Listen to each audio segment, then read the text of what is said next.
What up, sports fans? Welcome to the Shop Report special presentation of the Turnbuckle. I, of course, am your host, none other than Double J Creative Control. J, I believe in J. And you know who else I believe in is the guy to my right, your left, none other than D Gully from the Columbus. Appreciate the intro. Thank you guys for joining us on this special 7 p.m. start time for the Turnbuckle. We want to get right into it, man. Summer was slamming, as the caption indicates. So let's just talk about everything. Indeed. And some predictions came true. Some people were firing off at the hip.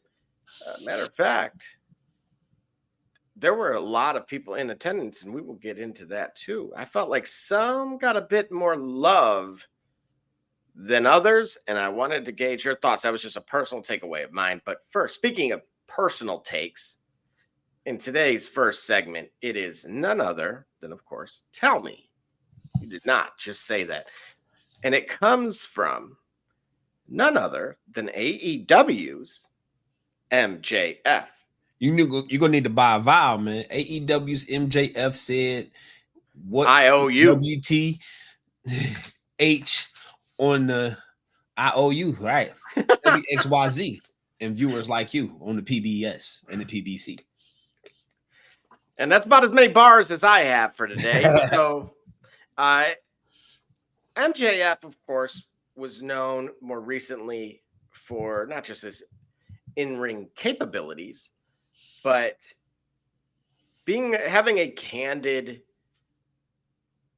but cleared verbal altercation with Tony Khan that he, again, was allowed to vent and voice his frustrations at the time that he had with the company.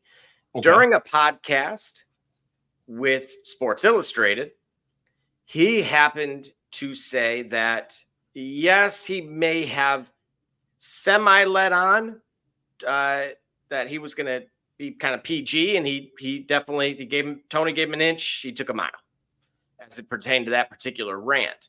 Now, where the rant's origins were coming from was he felt himself and Roman Reigns were two of the pinnacle stars that transcend the wrestling culture. That do you have the quote itself?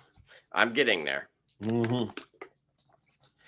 And he goes on to say, I felt like Roman was here and I was here,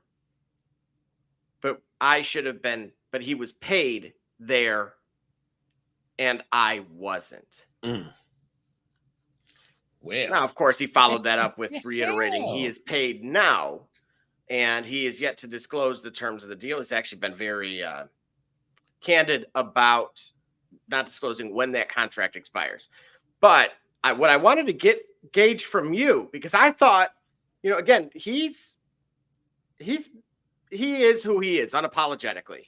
Right. And I respect that. No problem with that whatsoever from me. Right. And you do have to believe in yourself. You do. But to say he is the Roman Reigns, first, do you agree with it? And second, should there have been this wage gap that he's referring to? I think I don't know how much AEW has in their bankroll. I don't know what's in their pockets, Don't want to speak on a man's pocket. I'm not sure, right? I don't imagine that they have the ability to pay everyone, pay a roster the way WWE can pay their roster. But I don't know. But again, I don't know. We know that the company is ran and backed by a multi-billionaire, of course, but structurally and organizationally, do they have the pockets? This is not their core business. Whereas WWE, that's their core product, right? Or now TKO Productions, right? That's their main product. You follow what I'm saying? This is still maybe part of a portfolio, and without getting too far from the point. I don't know how long their pockets are. So for there to be a gap, it wouldn't make sense. But obviously he knows something, or he believes something about his ability to be paid handsomely from his company that we don't. So that's why he made the remark. And sure enough, he took a shot and it landed effective. It landed well because it seems like AEW realized what talent they have on their hands, and they figured it out, right? They figured it out. Is he on par with Roman Reigns? I would say, yeah. First of all, I think he's a better athlete. I think he's the better wrestler. But I don't know too many people would disagree with that. However, well, remember, he himself said he is a better speaker on the mic. Now, that was a few years ago. He may be a better speaker. He might be a better wrestler. Listen, who'd you rather? I've been making this analogy in different debates for the last different topics for several months now. Prince was the better artist than Michael Jackson because he had more depth. He could perform, he could sing, and he could play instruments. However, all that being said, Roman Reigns and what Roman Reigns, the peak Roman Reigns that we see now, that we'll talk about probably here very, very shortly. Oh, yes, we will. Is the product of a great machine that he nurtures very well, and he delivers on very well. He figured himself out.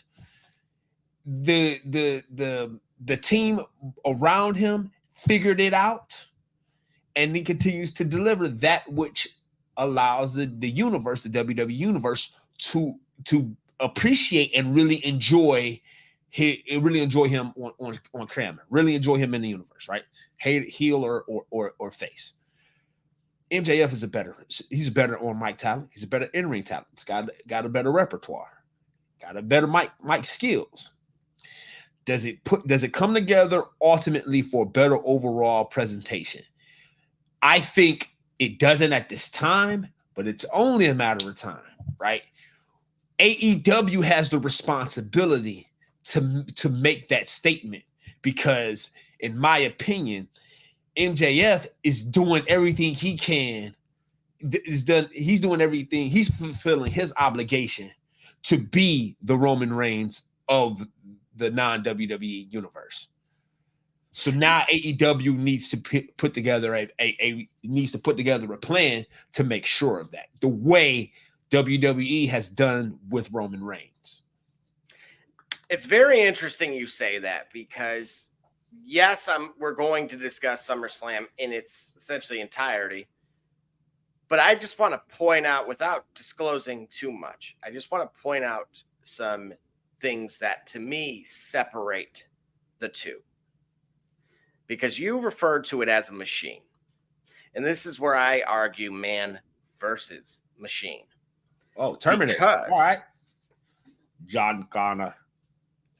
That clip that we'll discuss as in regards to Roman Reigns had over 10 million views on social media within 2 hours. Yes. Okay. That is a shop report's dream. Yeah. The custom belt in the shop, not ours, sold out in an hour. Whoa. He popped the metaphorical bubble. And we talked about reach and transcending. Had mainstream coverage. and if not, most importantly, in a for-profit entity, generated nearly $1 million to the bottom line in 2 hours. That, to me, is the difference between the two. You said how much now? 1 million in 2 hours. Yes, sir. Yeah. That now, again, I can't take away all those points that you mentioned that we would tip our cap to MJF. No, not a problem at all, right? Better heel, no problem. We've argued potentially one of the best, one of the GOATs in that respect. Right. But I know, for example, Roman's salary is about $11 million. If you were to say, where would I put the other? Again, that's based off my valuation, right? Without knowing financials, should they be equal? Should he be just below him? To me, there should still be a significant gap. Yeah, I don't think we disagree there. I don't think we disagree at all. Because it should be scaled, right? The gap should exist simply because, again, I don't know that AEW has the bankroll that WWE has, but scale-wise, his contribution should look nearly identical, or it should be coming close to it. Do they have $11 million for MJF?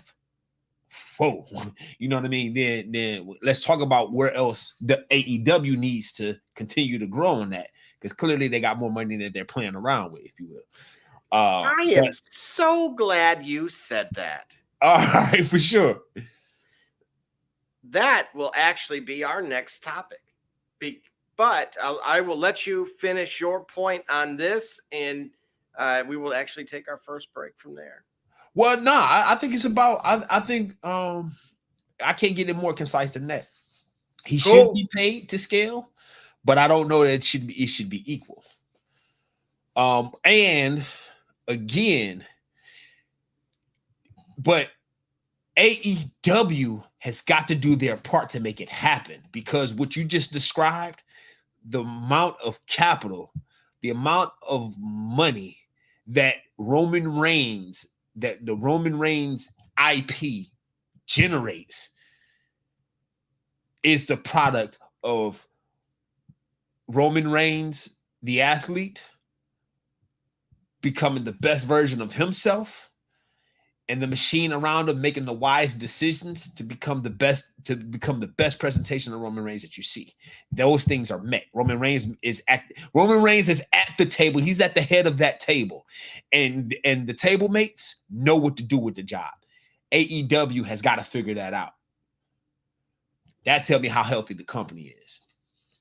So you think appropriately titled the original Tribal Chief? Yep.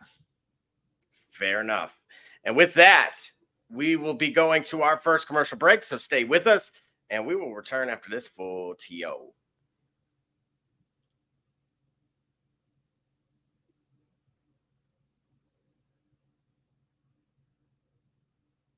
SK Cunningham, and you watching the Shop Report. I'm Homie Diallo, and you watching the Shop Report. My name's Chris Murray, and you're watching the Shop Report. Oh, you're Jay Knight, you're watching the Shop Report. Max McKee, you're dropping in on the Shop Report. Barbershop Jay, Quentin Hines, Super Bowl champion. I'm ready. Let's do it. I'm on. Hi, I'm Mars Manworth from Mercury Stadium, and you're watching the Shock Report. Hey, I'm Billy Butler, and thank you for watching the Shop Report. Hey guys, I'm Les Norman, former Kansas City Royal, and you're watching the Shop Report. Commander Brown, Detroit Rivers Mountain Training, and I'm watching the Shop Report. Hey, this is Doug Flynn of the New York Mets. Well, a few other teams, of course, too. And you're watching the Shop Report. I'm Matt Ramos, and you're watching the Shop Report. How you doing? I'm Rajay Davis, and you're watching the Shop Report. How you doing? This is Nelson Figueroa, former Major League pitcher with a lot of teams. You're about to listen to the Shop Report. Hey, this is Howard Johnson. You're watching the Shop Report.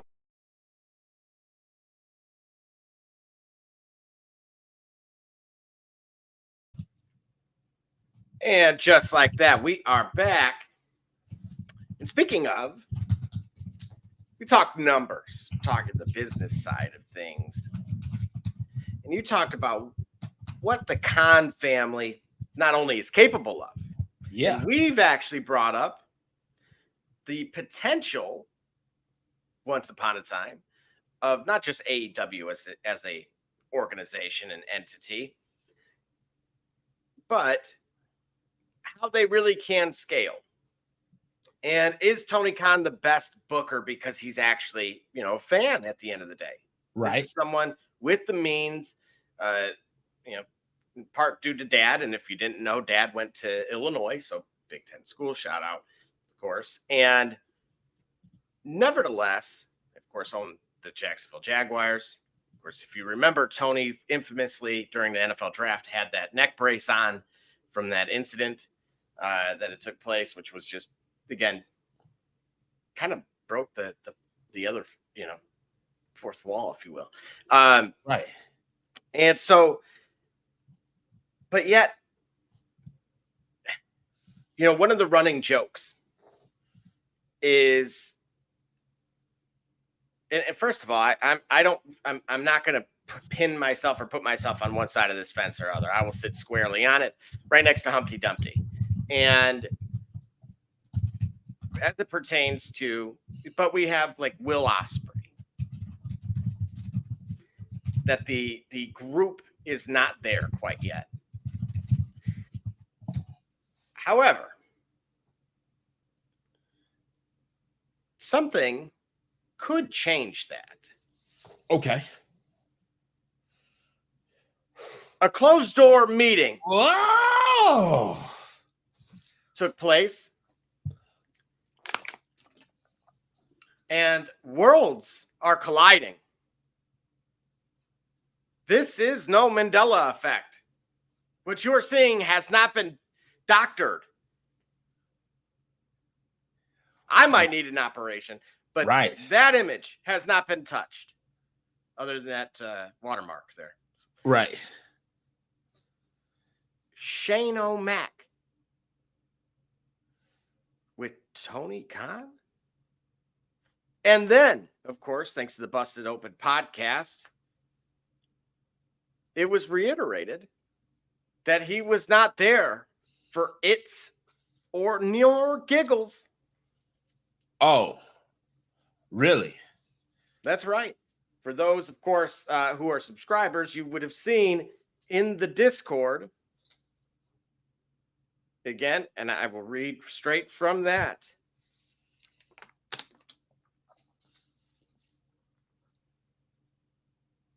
Tony and I were connected through a mutual friend. We had a great meeting, McMahon says. We talked about many things, but mostly about our shared love for the business and the rewards and challenges of working with family. I congratulated him on the 5-year anniversary of AEW and look forward to how he evolves the business. Pause. Mm-hmm. Not a Cam Mace pause, but yeah, let's think about the fact that AEW has been in this position for 5 years now. It still don't seem like it's been 5 years. That's a bit of a while. I will say this merely off of something that transcends industry. If you make it past the 2-year mark, you are likely to succeed. Okay. They've now doubled that and some. Yes.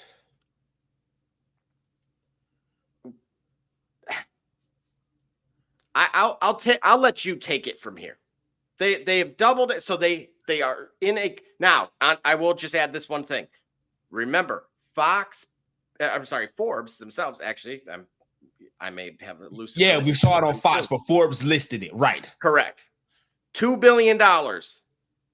Yep. It is now worth $2 billion. And you know what? Mm-hmm. Forbes listed the company as worth $2 billion. It has lasted. It is in its 5th year of life. Furthermore, when we in the year that the rise of the man, what we doing? Around, all right. 1, 2, 3, 4, 5, 6, 7, 8, 9. Never mind. Yeah. So okay. So Forbes valued the company at $2 billion. Mm-hmm.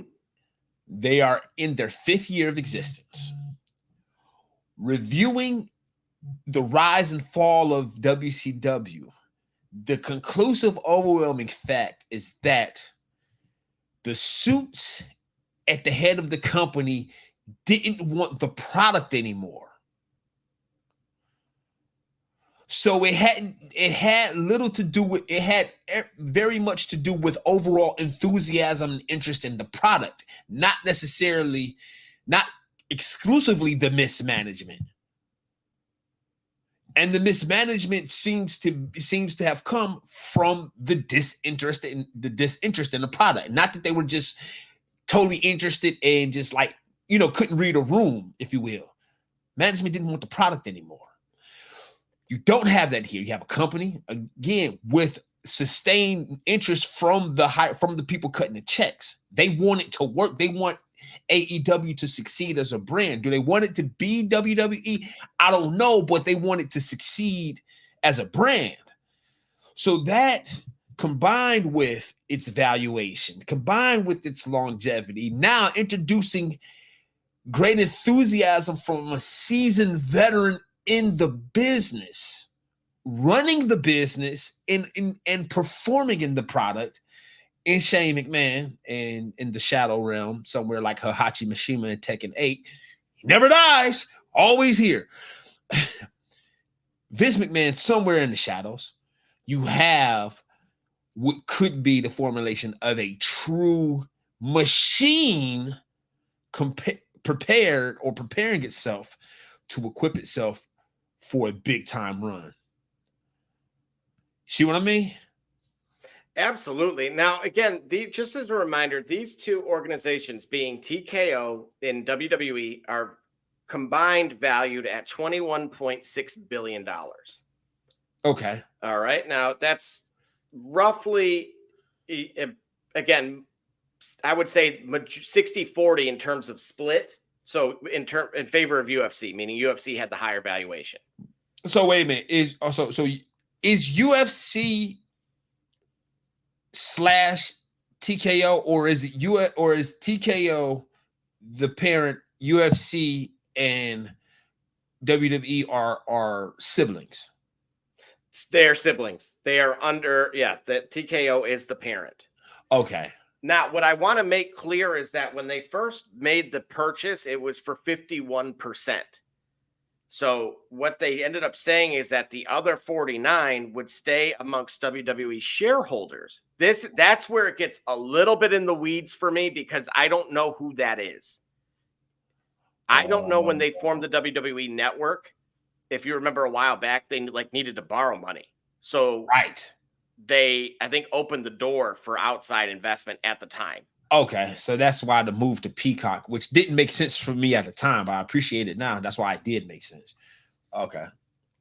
So exactly. So something there are more players than we may have imagined initially. Okay.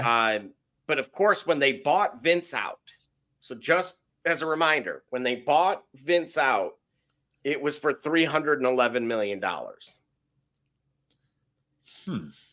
So $2 billion. If Vince put all of this 300, well, wait a minute, they bought him out. So if he put all of that in the AEW, that would be over 25%, of course. That'd be like 33%. That would be like a third of the company. And this is where I'm getting lost a little in the numbers, that I need you to almost like keep me on. Like, I'm putting eye drops in, hold the steering wheel. Okay. All right. Got you. What is strange to me in this, agrees to sell to Endeavor to form $21 billion right? Okay. UFC was valued at 12. WWE was valued at 9. So that's, of course, speaking of Schoolhouse Rock. Right. There's your 21. There's a 21. Okay. But where I'm failing to figure out was how much was that 51% worth. If you remember, because when Vince was let go, okay, so here's what I can see from an SEC filing. All right, this is why you don't see my face, because I'm bouncing in and out of things. Okay. An SEC filing in April showed that Vince, about $1.5 billion worth of the shares since the creation of TKO last year, that Vince had already sold it. Oh, okay. So he had already sold $1.5 billion worth of the shares. Were they of his shares? I think that's from the original deal. Okay, so McMahon has decreased his stake in TKO. Yep. Through several stock sales during the past few months. In April 8th, TKO reported that McMahon had agreed to sell more than 300 million of shares. Then last month, he made 2 sales involving a total of more than $500 million worth of shares. And last November, he sold, of course, something pops up, approximately $670 million of stock. So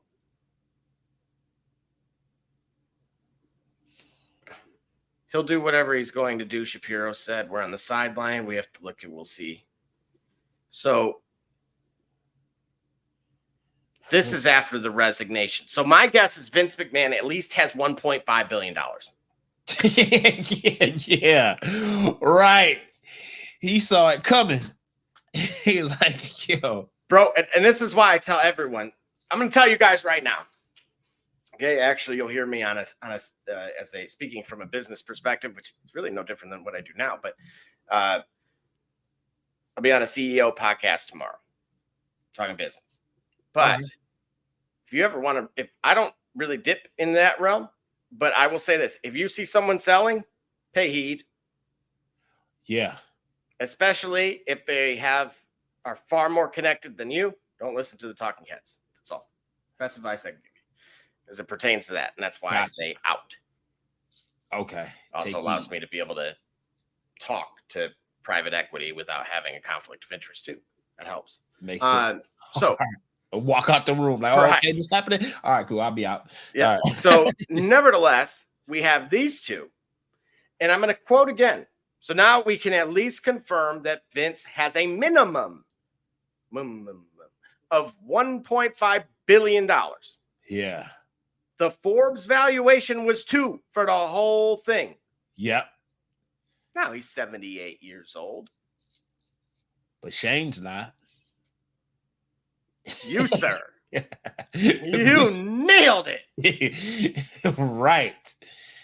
Shane is at the age. Hold on, let's think about it. Vince is 78. That's right. What happened 25 years ago? The Attitude Era began. 78 minus 25, 53. Yes, sir. Shane is primed to be oh man. Oof. And Shane was right there. Right. Shane was in there at that point in time. Right. Day in, day out. Yeah. And even though I didn't like him on screen, wasn't a big fan of his, he earned my respect over the years, especially when he was doing the what they call it, the coast to coast, that turnbuckle. Yes, sir. When he would do that turnbuckle splash. He really committed to being a great talent. But nonetheless, I ain't really like him all that much. But that's probably the way that's the way you sell yourself, right? He was there for it. So these are the minds that can help take the product even further. The caveat I have before you go there, yep. I'm going to give you a quote from Bully Ray. Okay. He said, and I quote, "There's stuff in there, folks. Trust me." He used the word meeting. He didn't say we got together for coffee. It wasn't something just casual. Normally, when you have a meeting, what are you discussing? You're discussing business. Yep. He did not go and look, I'll tell you, if you want me out of this office, it better be about money. Right. Or your barbershop Jay. And I'm in Strongsville and I'll come see you. Yeah. Gotcha. But otherwise, if everyone knows time is money. Yep. This guy did not go there to congratulate him. To say, well done. Here's a cake, and I'm going to light these candles. You go ahead and blow them out, for the next 5 years. Yeah. Make a wish. No, wrong. He said, one of the greatest eras ever? You know how this whole thing even got here? Right. I do. Yeah. You want to know what they're doing? I do. At least as of till April, I could tell you. Yeah. Do you know who I know really well? The guy who's pulling the strings. Even the other guy who's pulling the strings for NXT. Yeah. I Right. know him pretty well, too. Right. Otherwise, he could be like Marty Jannetty right now if it wasn't for us. Yeah. So, here Forbes valued you at 2. Yep. How do you feel about a similar deal for 51%? Now, I'm going to speak on behalf of Tony Khan's dad, the one with the stash. Yeah. The better stash. He looks like Goldberg here. Yeah.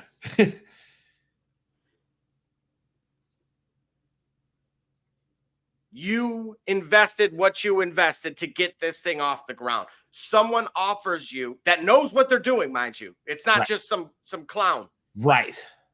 They know what they're doing, and they're going to give you $1 billion. And oh, by the way, you still control 49%. I get it. You have to take orders. Yeah. But if you're that guy on the right with the Perrier, Yeah. that's a lot of bubbly. That is. You just proved Dad. Hey, look, Dad. Whoa. Daddy, wow, I'm a big boy now. Right. Because I told you, let's do this thing. And you said, all right, my passion project. I wanted to look what I'm done with the Jags, son. Right. Urban Meyer. Is it getting hot in here? No.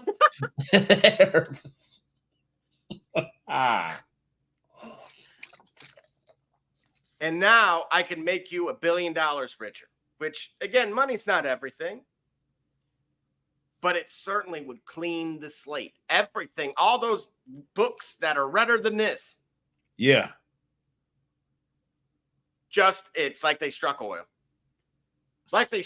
And by the way, the more successful that other individual and a guy that he will be able to, at the very least, hire for consultation work. Right.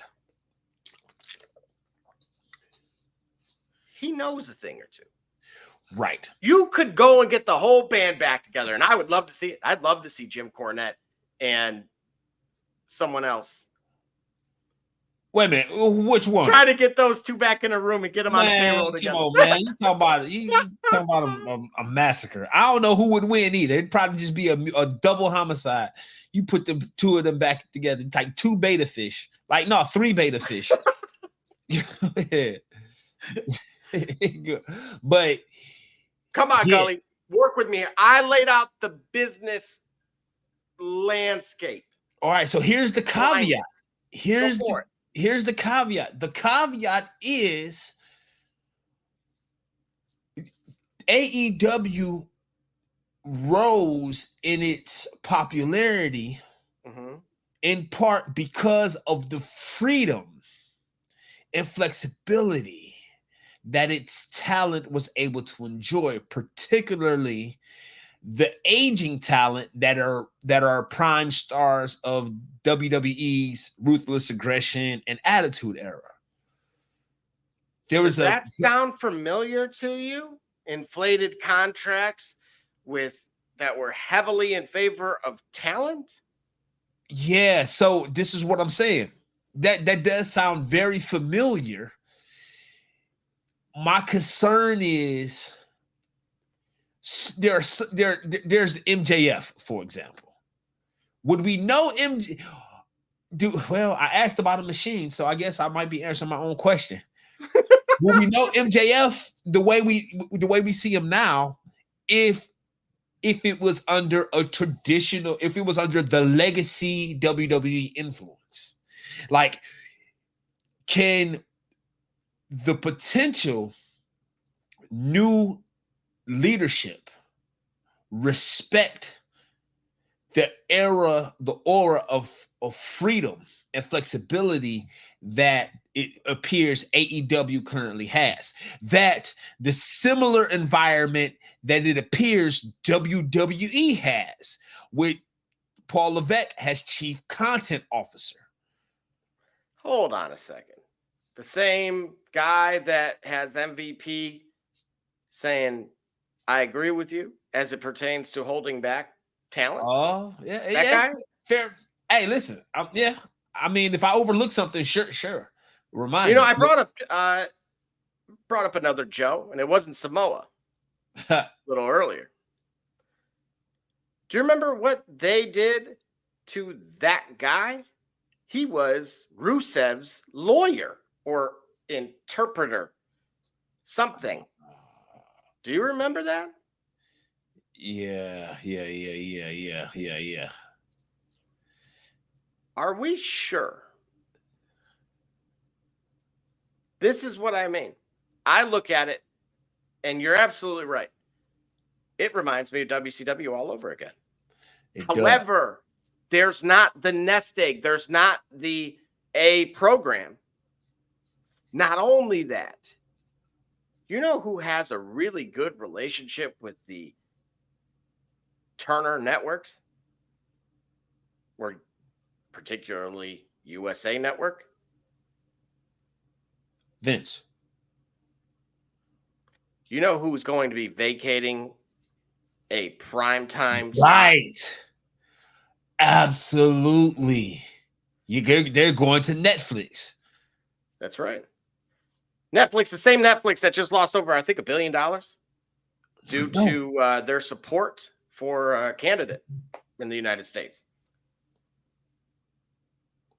Actually, really? Just to double check. Let's see. Yeah.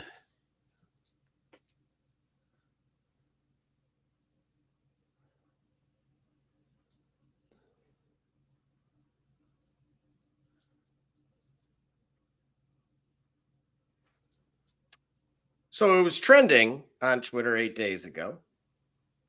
And let's see.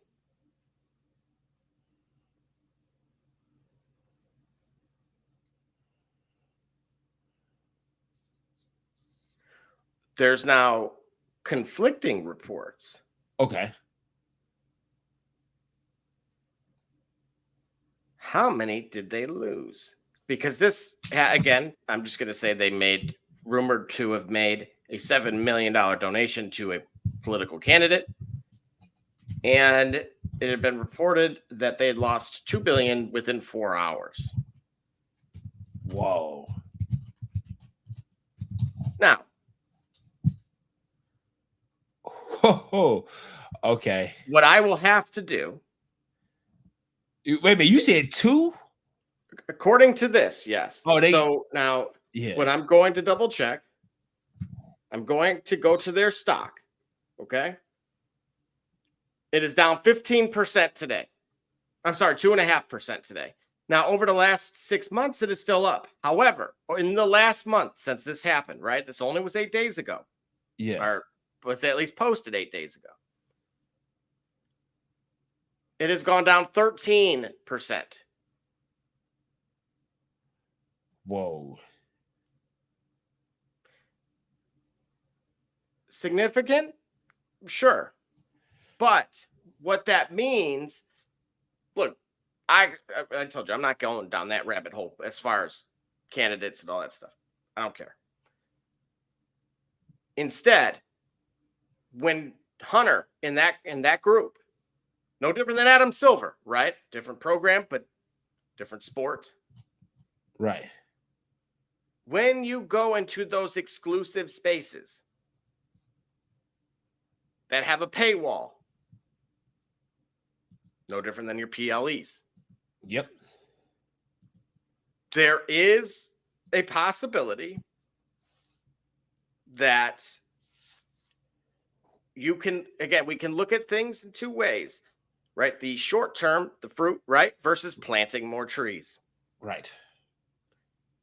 Is this one of those? So for the first time ever, I tagged Barbershop Jay as it pertained to the Chicago Bears. And this is why I'm giving you a completely different example here, folks. Okay. Because for the first time, I had seen a group uniformly agreeing that their new stadium should be built and paid for by them.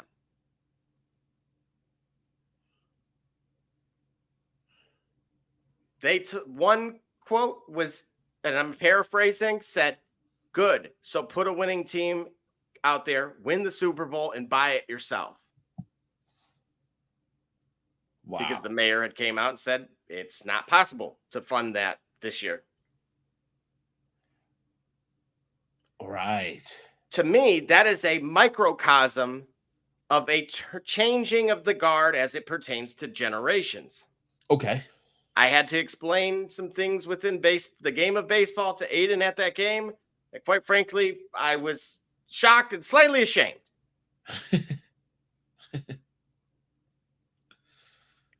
Didn't think that was ever going to happen. But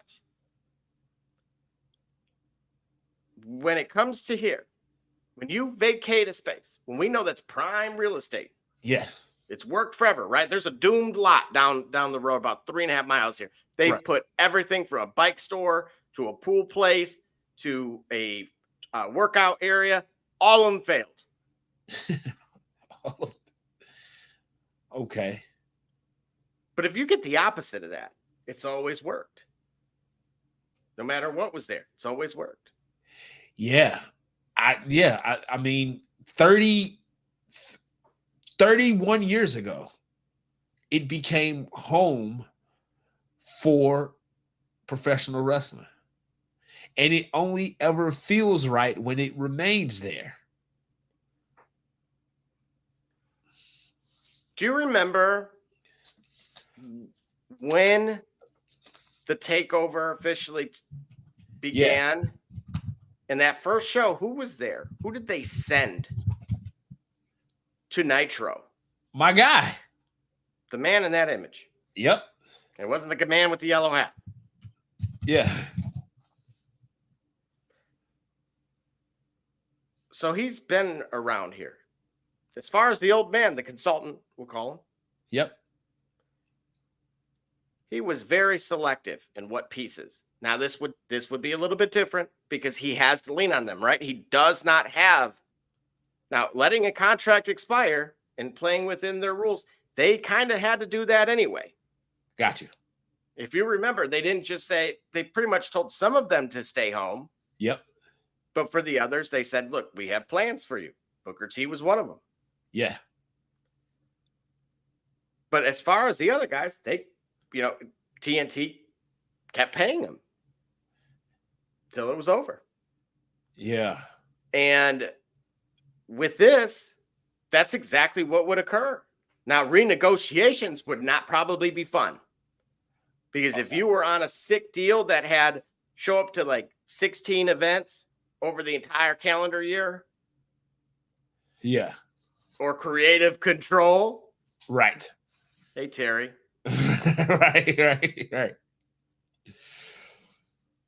Then it's not going to be fun for you. No. It may not. For us, for the casual fan, for that AEW fan that has the Arthur fist. Right. Every time they bag on him, Yep. This is your chance. This is. And I think Goldberg here. Bill Goldberg is wise enough to know where he got his flow from. Okay. And he won't Carlos Mencia this. And he won't Dane Cook it. Do you think there's still enough interest in Bill Goldberg at this point?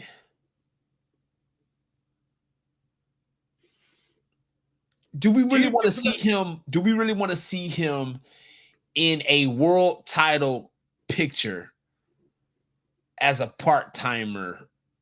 Essentially, like, do we want? Like, are we really want? Do we really want to see that?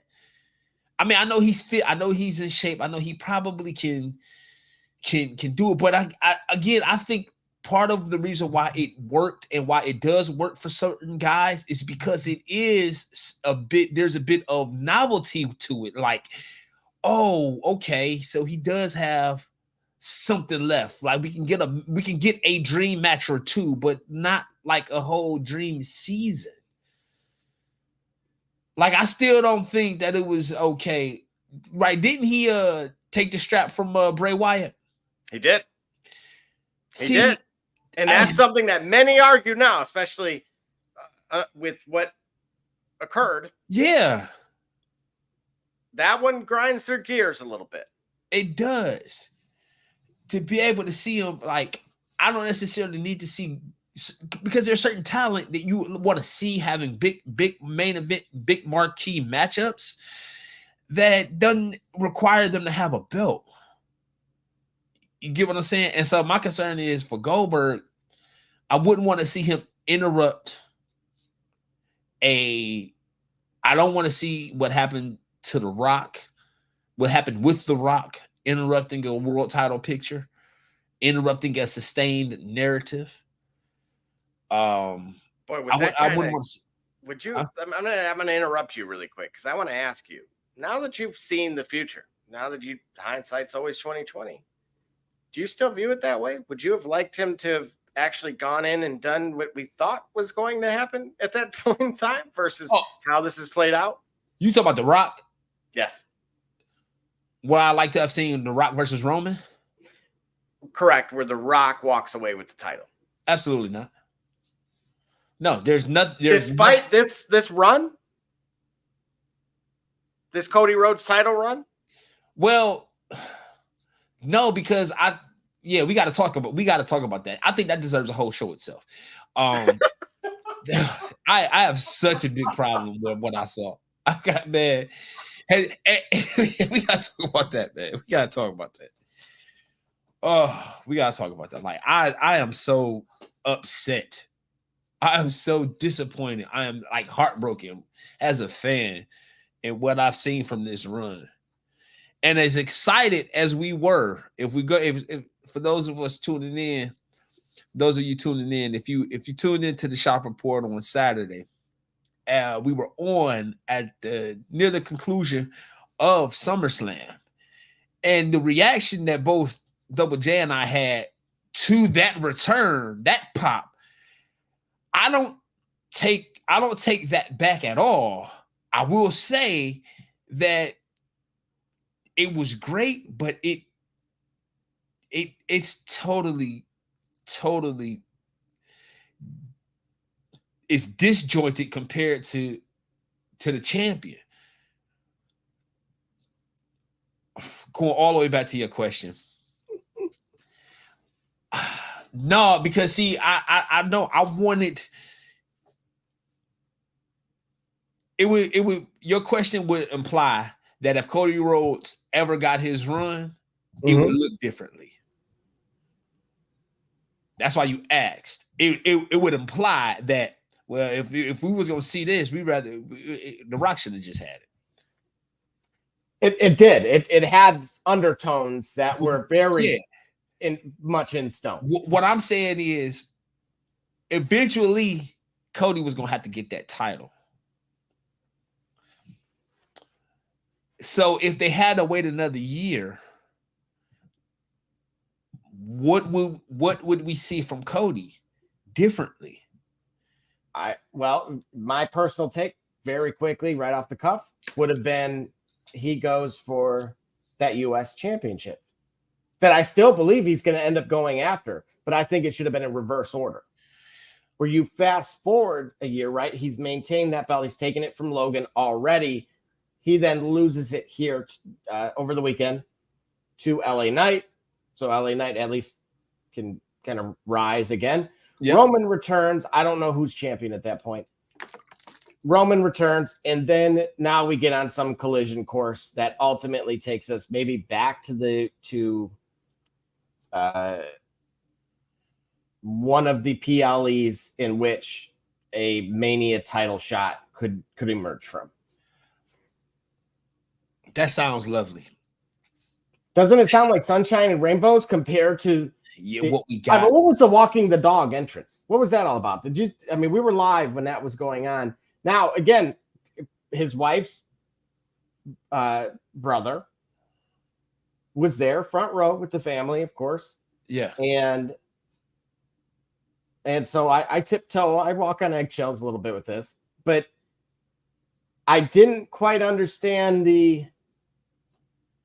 I'm getting off the tour bus and I'm going to walk the dog and hand dog to mother-in-law. I'm saying, man, something is totally disjointed. Like nothing's making sense. If anyone out there has better insight to this as to whatever that was, or if you want to make it sound good so I can answer, I'll jump on board. But right now, I feel like this is a case where Cody departed for AEW, showed up in a significant way in the numbers that they did not think that he did. I don't think WWE thought he was who he was. And he made a case for himself. Made a significant case for himself because by going to AEW the way he did, it gave validity to the potential of that organization being a problem, which it has sustained. Such that, all right, I've made my point. I can do this anywhere, but I'd rather do it here. I deserve to be your guy. So they came back, made him the guy, and finished his story, whether he knew it or not. Because remember, that's what I've been saying ever since he won the title, from the broadcast immediately after. I said, man, I don't like him saying finish the story, because his title run thus far, even though he won the belt, he's won the belt, but we talk about him as if he lost it. Well, what's again, I'm on record of saying you have until SummerSlam. I knew there was an expiration date. Yep.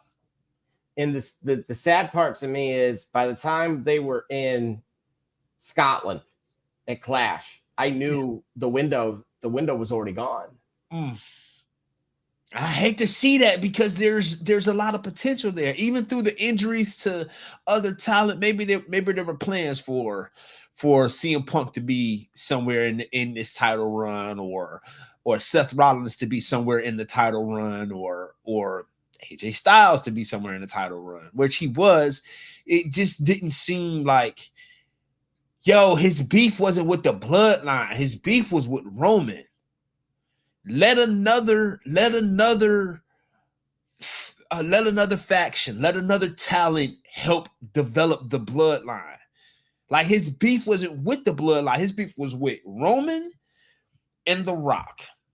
That's how you build it. They happen to be the bloodline, but that was his beef, Roman and The Rock. Now, and when I say the beef, I'm talking about we're working on this, right? We're not shooting on it. We're working on it. That was the story you told. The bloodline, much as I like the bloodline, the original bloodline, and you know how I feel about the second generation. Like his beef isn't with them. So what happened at the main event of WrestleMania? SummerSlam. The WWE Undisputed Universal Champion was a sideshow.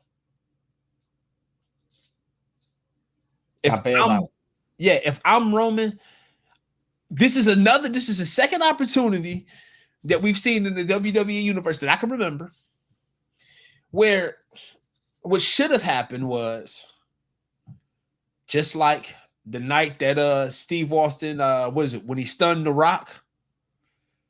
Okay. And Vince McMahon was standing in the ring. Yep. And like he said, you know what, hindsight being 2020, I should have gave him the stunner too. I shouldn't have shook his hand. I was going to ask you that. He should have. They could have made it a DQ finish or do it in a way where the ref doesn't see it. He takes care of business with Solo. Mm-hmm. Oh, no. He gets Cody first. The fans boo. And then he gets Solo. And maybe Cody crawls over and gets the pin and wins the title and then walk out. Do you think they would have booed in that moment? That's because what I'm going to remind you of, right? 3 of Roman's returns. Yep. All had tremendous pop. Okay. All of them. 2019 Raw, 2020 SummerSlam, and now here 2024 SummerSlam. Yeah. So if he would have popped, he gets Cody, giving people to believe that Solo is going to win the title. Solo goes to make the pin, or Solo goes to was it the Samoan Spike, right? And he takes a Superman punch to the face. Now they both out. Cody crawls over and gets the win. Or he just and then Roman Reigns walks out and then gets the win. And then Cody gets the win. Now it looked like Cody couldn't beat Solo without Roman's help. Nailed it. I mean, if the bar couldn't get any lower, right? We just walked right into. We just limboed our way under it. Like I feel like this is worse booking than Kofi Kingston's title run. Boy, I said it. Your face, man. Oh, yeah. The highlight of Cody. I said David Arquette had a better title run. Say again. David Arquette had a better title run. I wouldn't go that far. It is one of the worst title runs of all time. You already put it out there. I know I said it a while ago, and I was like, it is, like man. So somebody would change something, like do something, please. Like, yeah, it is, and he deserves better. It has nothing. It has nothing to do with thinking that Cody, he really overrated. He had the same type of match. He's not a good on the public. It has nothing to do with that. It has everything to do with the fact that he proved himself to be a major marquee. He can move the needle in a positive direction. And you've given him a disjointed title shot after disjointed title shot. And you made the story about his title run be about the bloodline. Where the bloodline title run or the bloodline story can exist without the title. Capstoning that, after Roman Reigns comes back, you bring to the store a version of the Universal title that did not exist before the end of the pay-per-view. Cody Rhodes is your Universal Champion. And you launch a brand new title product celebrating Roman Reigns? This isn't real life. In your lifetime, can you try to creatively walk me through how he could be so forgotten? Who could be so forgotten? Cody? We come from an era where during eras, champions and challengers had rivalries, especially the higher up the totem pole that they were. How does a universal champion just get left behind? I've never I can't think of one. Like I said, Kofi Kingston's the only one that come to mind, and that's relatively recent. Big E's title run, I don't know. Okay. Yeah, it's on the. But here's the problem. Those you kind of have an excuse if you listen to MVP. Yeah, right. Yeah, okay. Let's talk about it, right? All right, and so here's the bigger problem with that. One of those guys is not like the other. Look, so listen, even his fans, even his fans, you kind of understand, like, all right, yeah, Kofi got it, we know, yeah, all right, Big E got it, we know, all right, cool, we know that we're gonna enjoy this for a while, right? But then, okay, why is Cody being booked like that? You know how, dare I say, coonish that sounds? Yeah. And it's because, man, this isn't what you sold us. I don't think he'd have come. This was an American Nightmare. Yeah, and his name don't fit with his actions. Like I told you, man, he probably should have did it and went heel. I feel like if he was a heel champ, if he brought some of that MJF vibe, which I think Cody is capable of, then it would resonate more, because you kind of don't need another face champion really in the era of Shades of Gray. You can get off with an anti-heel. I'm completely at a loss. I've never seen anything like this. And I feel terrible. I feel like it was, they were prisoners of the moment. And they said, you know what? We can't, they'll riot if we don't do this. Yeah. However, none of us thought this would be the case. And, he would carry the tradition of falling short.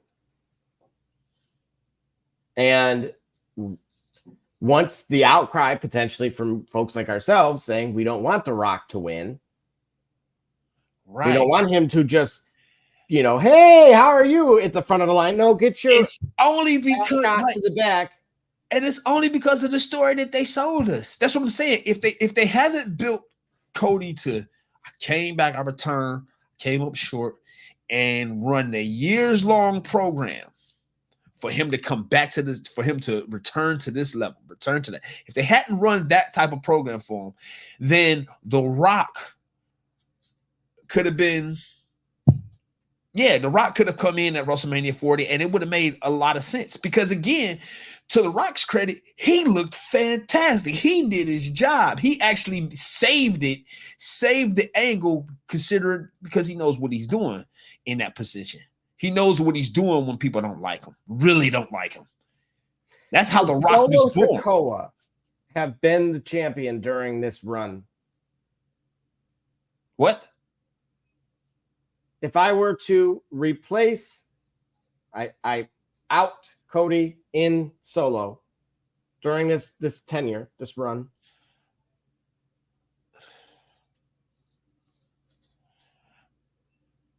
Man, no. I'm all right. Roman returns. Yep, go ahead. Title changes hands. Now it goes to Cody by way of Solo because of Roman. Right? Ugly run, right? That whole time, ugly run. All the same opponents. But they were solos. They were solos. Oh, you know what? I forgot. Jinder Mahal. and Veer Mahan. Yep, there you go. Your daily Veer. All right, one per show. Your Veer Mahan. Yeah, Jinder Mahal, his title run. He just got another one. Congrats, Jinder. Yes, congrats to him. Yes, his title run. Yeah. Okay, then sort of it makes sense. Yeah. I'm only going there because I think that's how mundane it was. None of it made sense. Like none of, and it goes back to, first of all, why would you put LA Knight over AJ Styles at WrestleMania to immediately put AJ Styles over LA Knight for them to be for AJ Styles to wrestle for the paper, for the title? Like, that don't make any sense at all. ATALL. No. So with that being said, we'll stay tuned as far as if Shane O'Mac and if the band gets back together, if the boys are back in town and we end up at AEW, same face, different place. Speaking of same faces, same sponsor. Get your brand with us, the Shop Report 365 at Gmail, and you can have yourself featured like Eddie G's Cookies, and we'll finish with SummerSlam. And of course, tonight's Raw is currently live. I'm Jordan Gudeman, and I'm the founder and CEO of Eddie G's Cookies. I was first diagnosed with a nut allergy when I was young. At the time, there weren't a lot of labeled items that said if there may contain nuts or there are nuts in the food, so my brother and sister and I baked a lot at home, and we enjoyed treats from mixes and things like that, but I noticed that it was not the same as what my friends were enjoying, and I started making up my own recipes. When it was time to pick a career, I decided to start a bakery so I could share my treats with everybody else. When I started creating my recipe, I was taking in all the things that I thought I was missing out on. A soft, chewy center, a crisp outside crust, and a taste that is just like it came out of the oven at a bakery. When I put all those things together, I had come up with a recipe for a dream cookie. Eddie G's Cookies only uses the finest ingredients. We have all natural flavorings, no preservatives, and every cookie is made in a nut-free environment. The best part about Eddie G's Cookies is that they can be delivered right to your door. You can share them or not. We won't tell.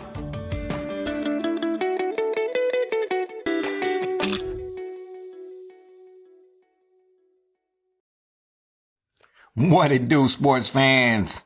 It's your man BSJ from the Shop Report. And guess what? The shop is now open for business, baby. If you're on Facebook, go to our fan page, The Shop Report. Click on More. And then shop to view all products. Or if you're on Instagram, click on the shop tab to see all our products. I mean, what you want me to do? I'm selling merch here. All right. And just like that, we are back and better than ever. And of course, over the weekend, we had none other than SummerSlam in the land. And there were a few things that took place, Gully. Of course, first, we had a few changes in titles. Yes. The first of which that we'll dive into was Priest versus Gunther. Wow. And the fight itself, the match was pretty status quo. Okay. And saying like good or like average, like above average or like average below average, like B or C? I would have said a B. I would have said a solid B. Okay. Again, there was a lot of back and forth with good blows going both ways and pause. And there was he landed a razor's edge. But here's the thing. Yep. Finn Balor. Yes. When Priest was going to go for the 3 count, yes, in the middle of it, Finn put Gunther's leg on the ropes. Yep. Therefore, saving him. Yep. And ultimately leading to the demise of Priest's title run. Yep. while we're at it, Liv Morgan was able to win her match. Yep. Thanks to Dominic Mysterio's assistance. Mm-hmm. Sealed with a kiss. Sealed with a kiss. Yes, indeed. Dominic winning. Where is his title belt? I want a Daddy Dom title belt. I don't know if you... Yo, he just put like, look. I mean, despite what I think of him in the ring, yo, my guy is winning. My guy is like a universal champion. And from replays, apparently tongue was exchanged. But back to the matches themselves. Yeah. Pause. Yep.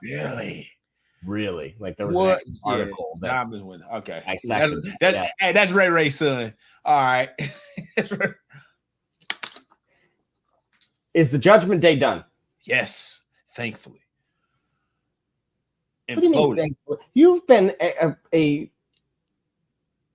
you've been an advocate for the demise of this group for a while now. And I brought up intentionally when I was in Boston, I think their accolades dating back to their founder. Yeah.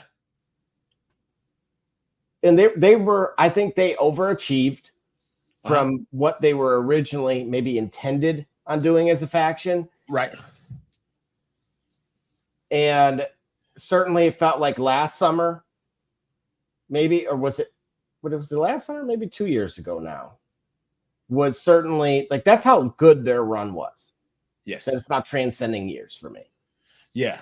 Yeah. So they over because it has a faction, right? If we're shooting on it, the development of the members of the faction has occurred, right? Mm-hmm. So they don't need to stay. They don't need to stay together to maintain their momentum individually. That's the reason why I think it should go. Plus, it's room, and there are room for other factions, new ones to be created. You still got to have the YX6 running wild everywhere. So, a suitor has come into the room. A new challenger, right? Street Fighter 2, right. So that's why I was advocating for it to implode, because it's done its job. Because of Judgment Day, we better know. We know better Damian Priest and Rhea Ripley and Finn Balor and Dominic. We know these guys better in a way. And even though I still think Dominic still needs to get some more in-ring action before he becomes a good or great talent, the rest of the core members, they've all grown. They've all grown up. They've all elevated. They don't need to exist anymore. It's only holding them back for them to exist when has a singles or even a tag team. They are better not being part of the collective. Interesting. And what do you think is next for that group? Just final thoughts on them. Finn versus Damian. I'm waiting to see that at a pay-per-view. I want Damian to return. I want Finn to return as a dominant singles competitor. And I'm looking forward to that. I'm looking forward to each of the members of Judgment Day not having to worry about carrying a group in order to continue to rise. That's what I'm looking for. And moving on, of course, we had the return of Roman Reigns. Of course, as you walked through a little earlier, just how that match ultimately concluded, how you would have liked, some things to have otherwise gone differently. Right. Any final thoughts from where we're headed with that group? With Bloodline? Yeah, something I want to point out, Jacob Fatu was injured. Yeah. And seen with a walking boot. So that was not kayfabe. We don't know that, though. It's been suggested that it was. It's been suggested that even if he got clipped a bit, it's been suggested maybe they trying to save face that the walking boot is even attention. Like that injury was supposed to happen there. That spot was supposed to look as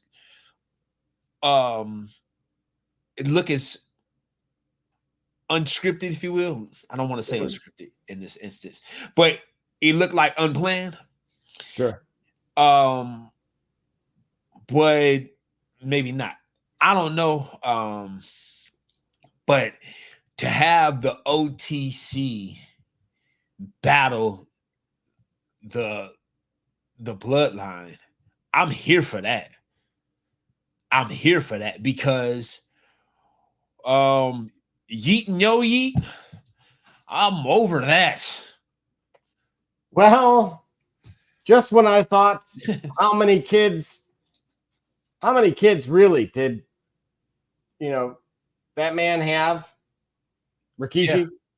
Yeah. Apparently, reports are out that WWE have their eyes on Zilla Fatu. Whew. Yes, folks, there's another. So it's Jimmy J, right? Solo, right? Zilla. Okay, so Jacob. Okay. Jacob. Oh, Jacob, right? And Jacob. Wow, okay. Now, the only one not in this group is that's not actually blood is Camacho. Got you. And then there's Camacho, yeah. There's Camacho. And actually, I thought that was just a joke of mine. I mean, it really helps separate because man, that man stayed busy. That's what I know. Yeah, on the and road. So that to me indicates it really could be serious. Obviously, Triple H in the post-match or at the end of the event did say, he did talk about it. But as far as the remainder of the evening, what did you make of Drew McIntyre, Punk with Rollins as the referee?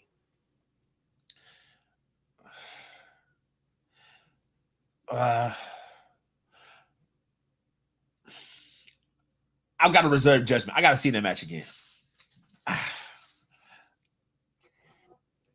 The rivalry to me, just simply put, is not over. Far from over. Yeah.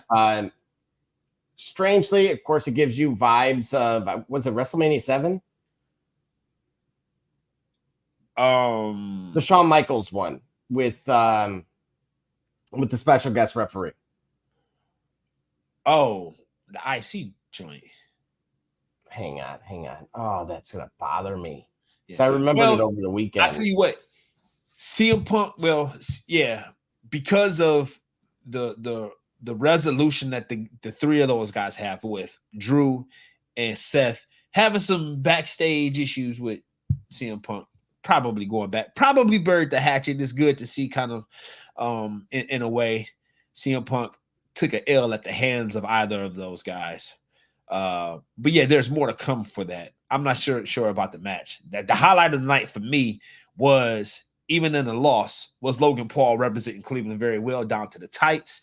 And that backflip springboard that he did, man, listen, that was probably one of the highlights of the night. Even in the loss, his stock rose. Stock rising in the loss is great. I'd like for him to be back in or around the title scene for a while, because I think he's a good wrestler and he's good on the mic. So he deserves the maybe not the SummerSlam MVP, but honorable mention for sure. Absolutely. We had a new champion as well in Braun Breaker. Take it away. Hey, and I think we got to wrap with this one here up against it. But this is what I'm talking about. You bring a guy, you establish him. He looks great doing it. He looks like the future. And he has arrived. Right?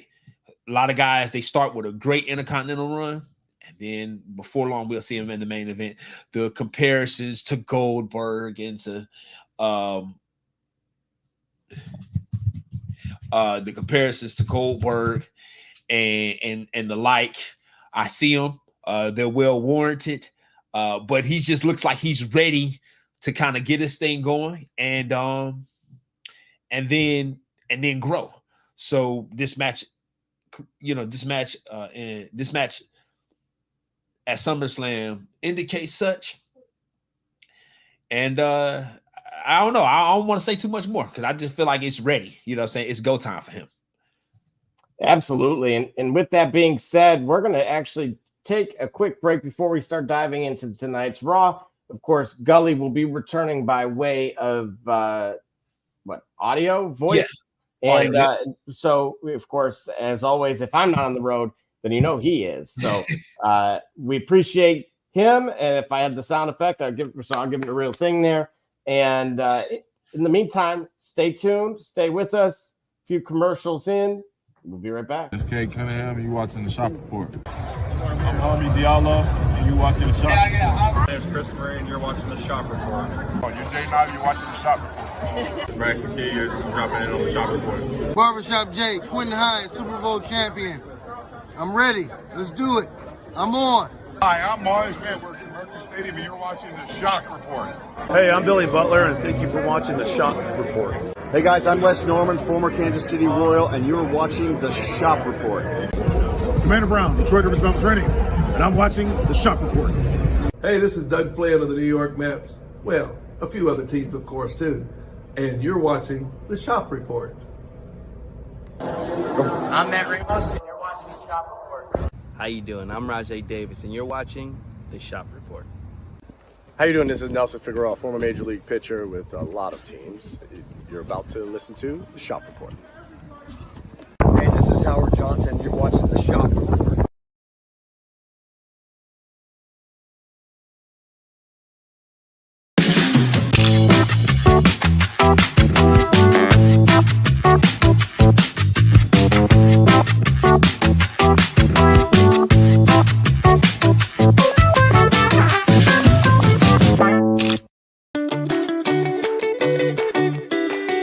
I'm Jordan Gudeman, and I'm the founder and CEO of Eddie G's Cookies.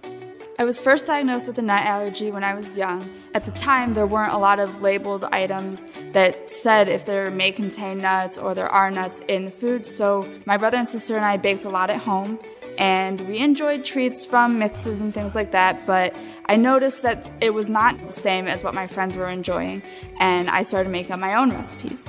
When it was time to pick a career, I decided to start a bakery so I could share my treats with everybody else. When I started creating my recipe, I was taking in all the things that I thought I was missing out on. A soft, chewy center, a crisp outside crust, and a taste that is just like it came out of the oven at a bakery. When I put all those things together, I'd come up with a recipe for a dream cookie.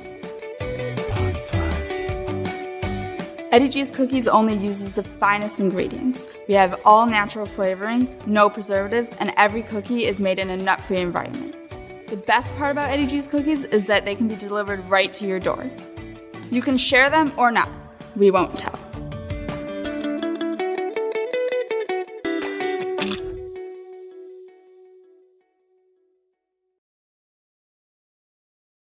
It's Kate Cunningham, and you watching the Shop Report. I'm Harvey Diallo, and you watching the Shop Report. My name's Chris Murray, and you're watching the Shop Report. Oh, you're Jay Knight, you're watching the Shop Report. Bryce McKay, you're dropping in on the Shop Report. Barbershop Jay, Quentin Hines, Super Bowl champion. I'm ready. Let's do it. I'm on. Hi, I'm Mars Edwards from Mercury Stadium, and you're watching the Shock Report. Hey, I'm Billy Butler, and thank you for watching the Shop Report. Hey guys, I'm Les Norman, former Kansas City Royal, and you're watching the Shop Report. Commander Brown, Detroit Rivers Mountain Training, and I'm watching the Shop Report. Hey, this is Doug Flynn of the New York Mets. Well, a few other teams, of course, too. And you're watching the Shop Report. I'm Matt Ramos, and you're watching the Shop Report. How you doing? I'm Rajay Davis, and you're watching the Shop Report. How you doing? This is Nelson Figueroa, former Major League pitcher with a lot of teams. You're about to listen to the Shop Report. Hey, this is Howard Johnson. You're watching the Shop Report.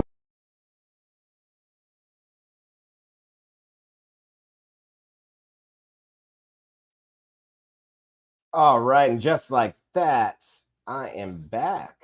And of course, we are breaking down all of SummerSlam. And moving along, we had another match, of course, which we were in the midst of before Gully had to take off momentarily. And that, of course, was Braun Breaker and Sami Zayn. Of course, we were shooting on Braun Breaker really for a while. I want to say that match maybe eclipsed the 5-minute mark.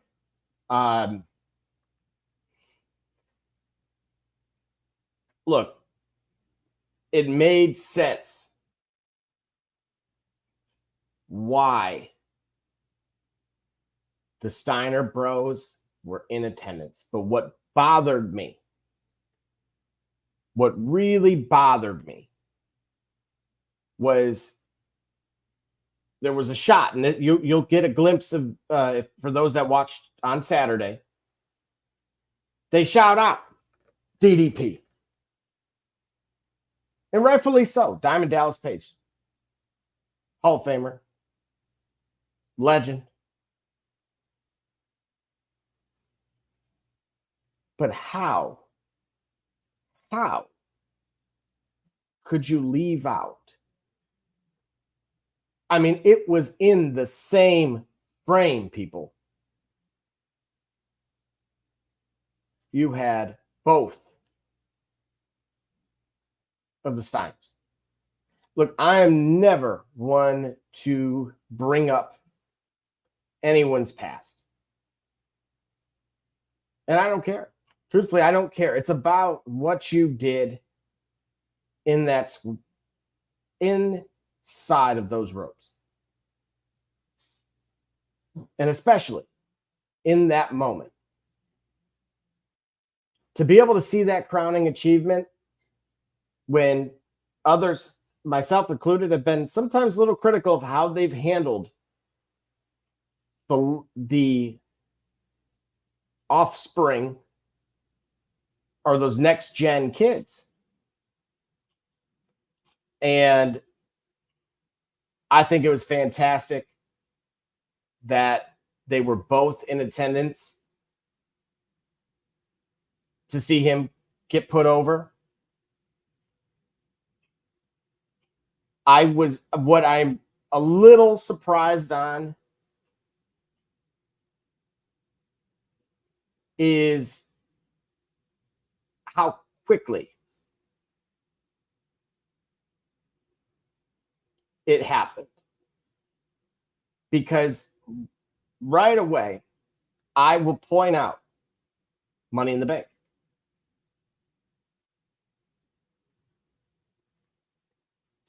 Why not put him over there? I get time, sure. I'm not on the creative side, at least being paid for it, at least. But in 5 minutes, to put him over against the same guy.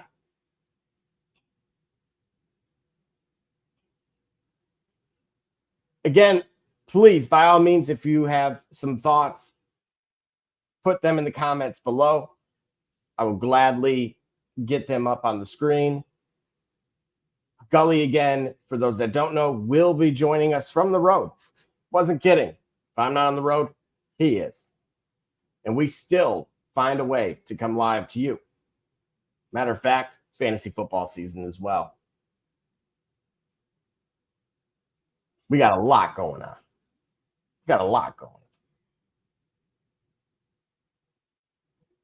It'll be really interesting. Matter of fact, we welcome D Gully back. Gully, I was pointing out something that took place during the live broadcast, just to fill you in if you weren't able to hear it. Oh my.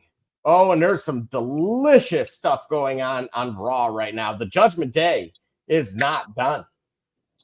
No? Why not? I'll shoot on that here soon. But in regards to SummerSlam. Okay. What I could not believe, they did a shot in the crowd. Now, someone who may have been in attendance can tell me otherwise. But what they did is they had on the marquee Diamond Dallas Page. Yeah. The match I'm referring to or referencing is Sami Zayn and Braun Breaker. Okay. But off to his left, you heard me say it on the show. I said, I believe that was the Steiners. Yes. Now, remember, they may have fumbled Michael McGillicuddy. Right. But Braun Breaker is, of course, the Sons. Now, but what I want to point out is, why did they not show them love in that moment? You know what? That is peculiar. You've put Cody Rhodes' mother, you put Mama Rhodes ringside. Right. You know, I've always said it, if the family members are right there, they're getting put over. Well, not I would always, say I get it, not always, but they had them in the skybox. They had him in the C-box. All right, that could have been a pleasantry that they had for you know, out of respect for Braun Breaker himself. But if I'm not mistaken,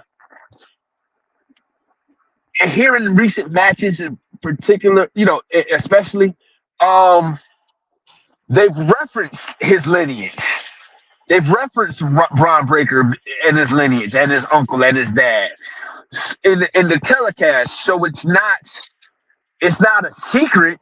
And I would say by the referencing they've paid homage to it. So at the moment, it should have been had. Now here's the however.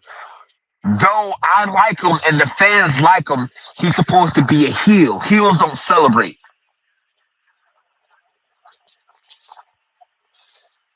in that same fashion. You won't see a heel celebrating with his family.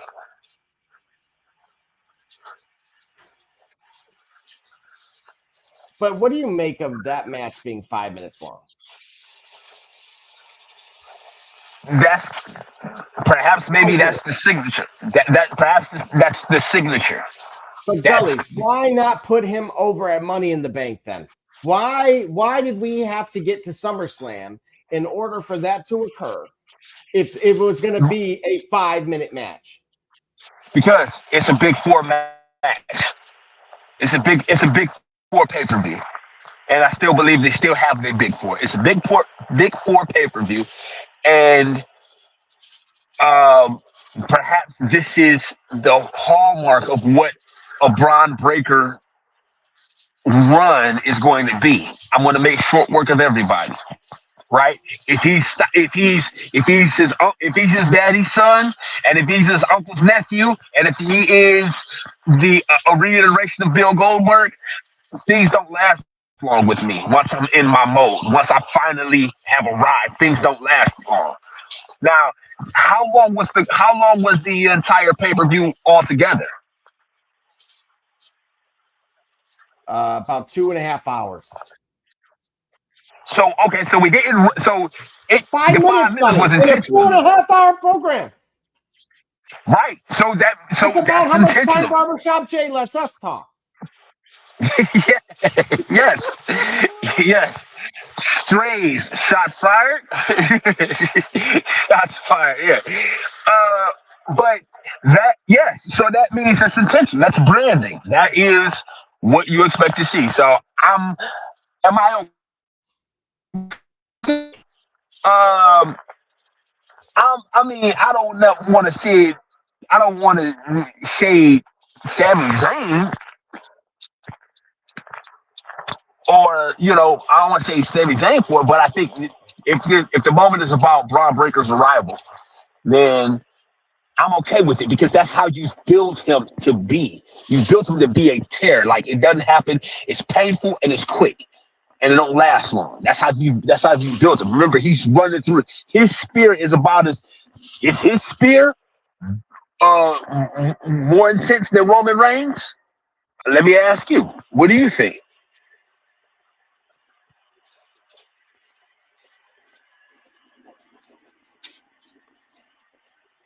You there? Yeah, I'm trying to. I've given this some thought, and I put so much emphasis in my mind on why this wasn't done sooner. I thought similarly to this Cody Rhodes thing, right? That it's the lull of the season, right? Right now, CM Punk is back. Yep. Mommy is back. Yep. Ahead of the table is back. Yep. There are no more returns. Well, there might be a return to sender, maybe. Correct. And again, there could be who Solo's been taking those orders from, right? What I consider that puppet master. Hold on. So, is that a thing? It's something I'm shooting on because I think it makes more sense and it adds more validity to the whys to this. Oh, could that be Final Boss? Correct. Got you. Yeah. Final Boss don't lose. So on and so forth. I'm gonna show you how to get it done. And now you do have heat between Roman and The Rock to give you a genuine good job, Double J. Good job. That makes a lot of sense. And The Rock, his presence could help and his presence and his identity could help to solidify the next level bloodline to be even more treacherous and even more scariest and even more imposing. Survivor Series. Yeah. See, is that something you could shoot on? Oh no, bro, go ahead, take it away. You got it. What it does for me is it allows what where the jokes have been, right? The boy band, the Timu bloodline. Right. And it gives it some real strength. Yes, it does. And what it does when you shoot on the idea or concept of a bloodline versus bloodline, that takes us all the way to night 1 or night 2 of Mania. Oh, okay. Okay. It allows for that final boss to be involved with the conclusion of other obligations that are at least known to me. What do you mean by that?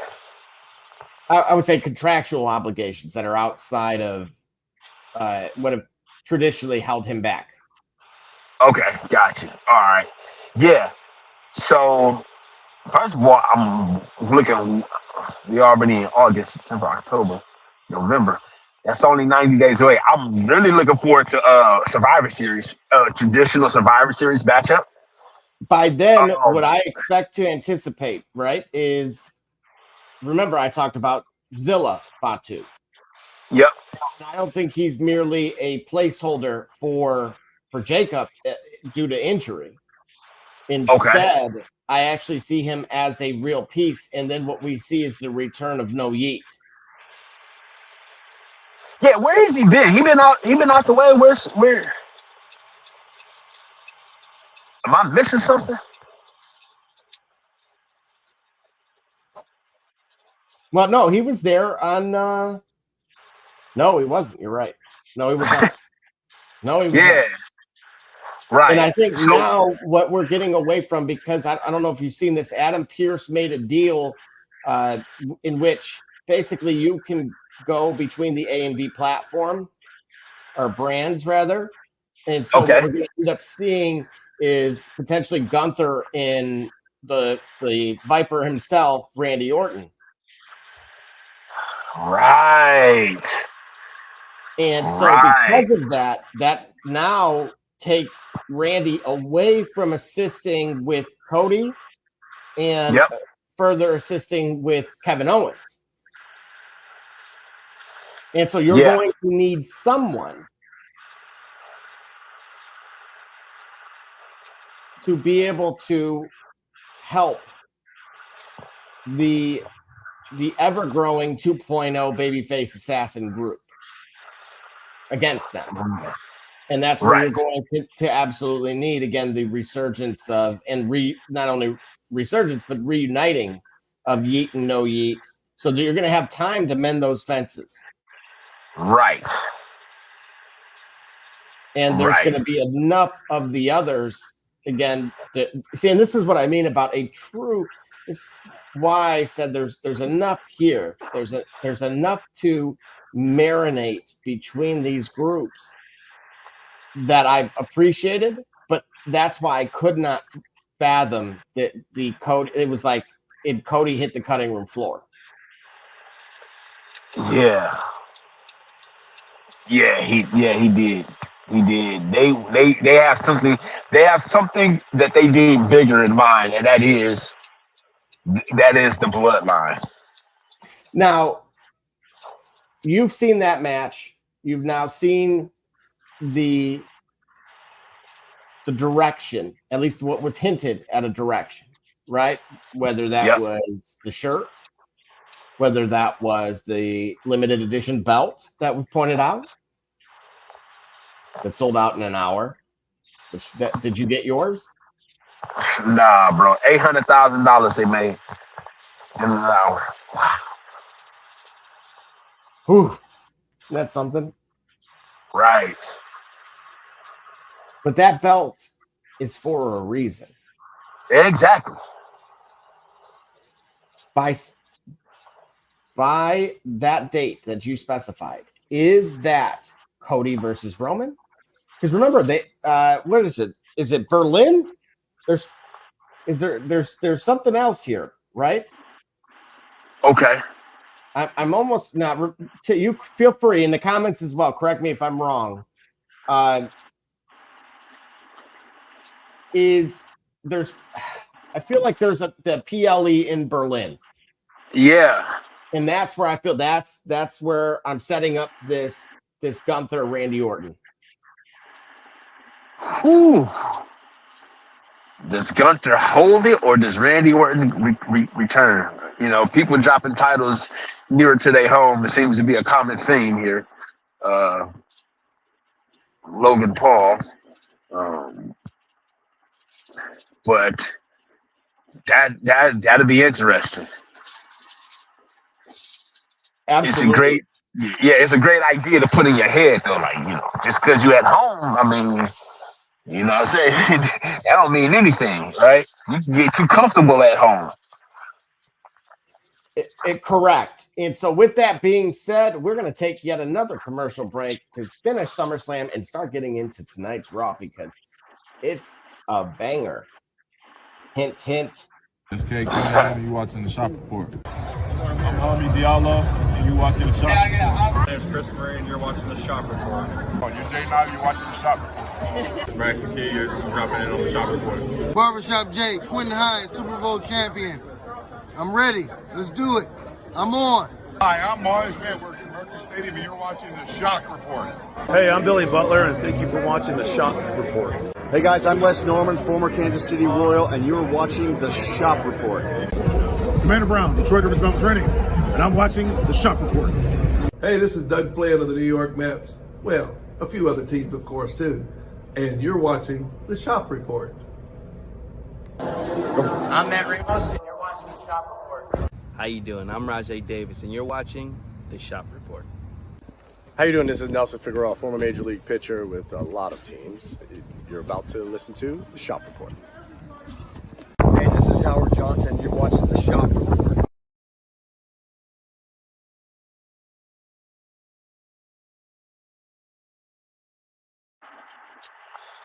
All right, and just like that, we are back, and tonight's Raw. So just for those that are unaware, tonight's Raw will be, of course, uninterrupted, commercial-free for the first hour. And already announced for this evening was Sheamus and Kaiser So welcome back, Kaiser.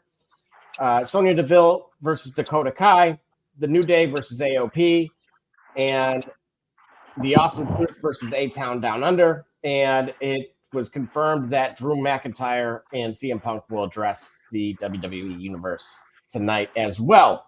However, speaking of tonight, it kicked off with none other than Gunther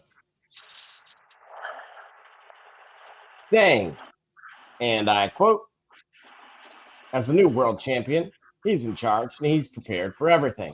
Nothing can catch him off guard." Really? Insert. Look at that. I don't know if you can see that there or not. Yes. Yes.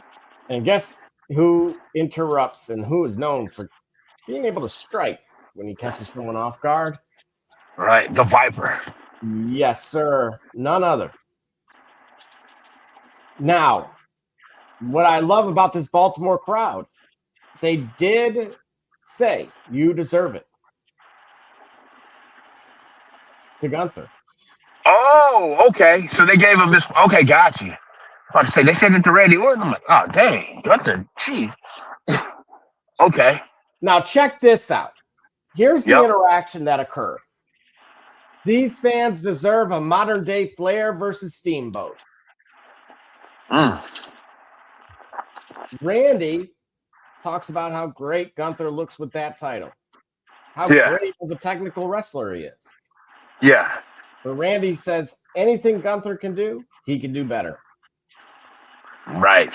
Randy says that the world knows that Gunther didn't technically beat him, that his shoulder was up for the count. Right. Triple H even admitted that the ref's decision was final, but Randy and Gunther had to run it back someday.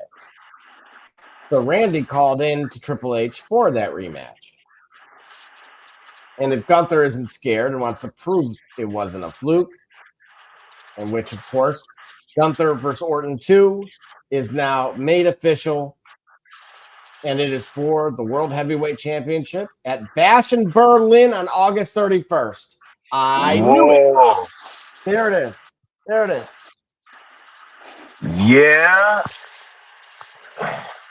Yeah, it could be a what they call it, a cup of coffee. Could be a speed session. You know, may not last long, that title run for Gunther. Ooh. You think so? They can do it back and forth. I think behind the scenes, there's a little bit more that Gunther still needs to be able to prove, that still must prove, or needs to be able to show up in terms of having matches. Well, I mean, he was an Intercontinental champion for 600 something days, so I could be wrong here. But Randy, having a program with Randy Orton, whatever he's missing, he'll get it. If he's a student of the game and he's a student of his craft, whatever he's missing, by the end of a program with Randy Orton, he'll have it. Interesting. However, I challenge you with this. I said this about AJ Styles, and coincidentally, at the same time, I said it about Randy Orton. Yep. He is yet to win a PLE event this year. Well. And similarly to AJ Styles, he has said he has another run in him. Right. Gunther's deserving. I mean, literally, it wasn't, that's not me just saying that. That was literally echoed this evening. Hold on, wait. It was echoed by the fans. The fans echoed the fact that Gunther deserves it, or the fans were echoing Randy Orton.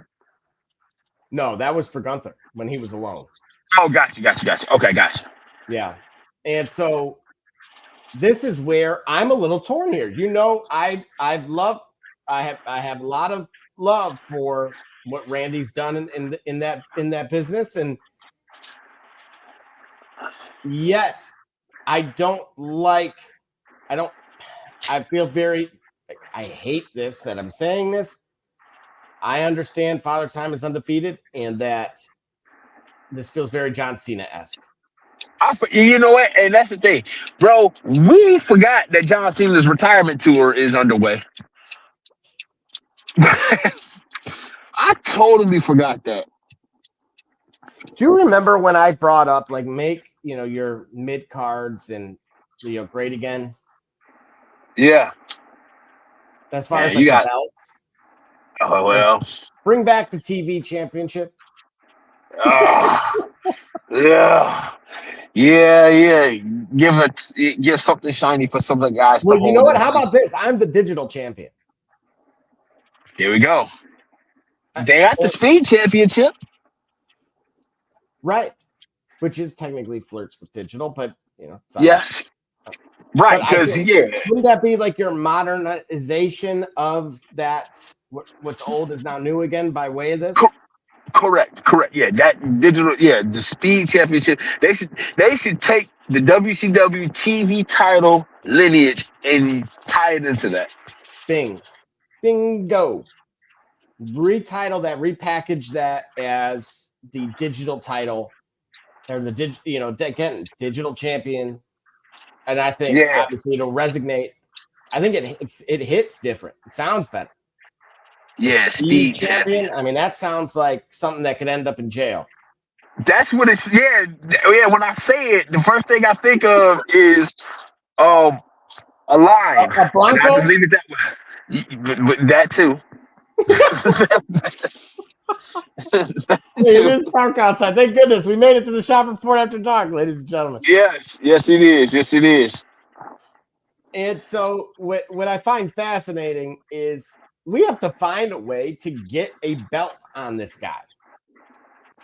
On who? On Randy. Don't put him. No TV title. No. I'm not. Yeah, again, that was a little. That would kind of break my heart. No, you gotta have. Yeah, because Randy and Cena need to go at it for one of the majors one more time. Look, I've laid out how I think. See, here's the thing: the element of a title, is it necessary as it pertains to, say, the Bloodline feud? I don't think so. I don't think there needs to be a title on the line if you were to get the final boss involved and get the rest of the band back together. But do you? Right. Hold on, say that one more time. Basically, where I'm going with it is, I feel like there's enough meat and potatoes with the final boss being involved versus the head of the table. Yep. And that in their and the rest of their crews, for nothing to be on the line other than the storyline itself. Right, exactly. Yes. And I don't think it adds any additional merit with or without a title, except you would sell more of those belts that made you $1 million. Which which kind of sucks that it did so well. Because that's typically what motivates people. But however, it's no different than Drew, Punk, and Seth. I don't think a title is actually necessary there. I think you have such quality feuds that make this really war. For the first time since that original era, that what it can open the door for, that I cannot really think in recent history. It would allow for you to be able to close the chapters, the final chapters for some of these other guys. It would allow Cody Rhodes to quietly, which he already should have, lost that championship. He could have went on vacation before school starts. He could have came back, could have went after LA Knight and completed, again, yet another chapter. And ultimately this being the final chapter of his story, therefore opening up yet another door for potentially Randy. But now you've just put someone who, again, is deserving in Gunther And this is musical chairs, Gully, and there's not enough of them to go around. How do you see this differently? You write this story for me.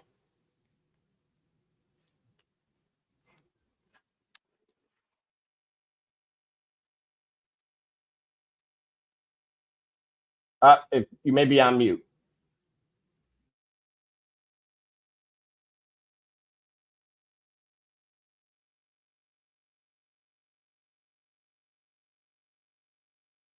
SK Cunningham, you watching the Shop Report. I'm Army Diallo, and you watching the Shop Report. My name's Chris Murray, and you're watching the Shop Report. Oh, you're Jay Knight, you're watching the Shop Report. Max McKee, you're dropping in on the Shop Report. Barbershop Jay, Quentin Hines, Super Bowl champion. I'm ready. Let's do it. I'm on. Hi, I'm Mars Edwards from Mercury Stadium, and you're watching the Shock Report. Hey, I'm Billy Butler, and thank you for watching the Shop Report. Hey guys, I'm Les Norman, former Kansas City Royal, and you're watching the Shop Report. Commander Brown, Detroit Rivers Mountain Training, and I'm watching the Shop Report. Hey, this is Doug Flynn of the New York Mets. Well, a few other teams, of course, too. And you're watching the Shop Report. I'm Matt Ramos, and you're watching the Shop Report. How you doing? I'm Rajay Davis, and you're watching the Shop Report. How you doing? This is Nelson Figueroa, former Major League pitcher with a lot of teams. You're about to listen to the Shop Report. Hey, this is Howard Johnson. You're watching the Shop Report.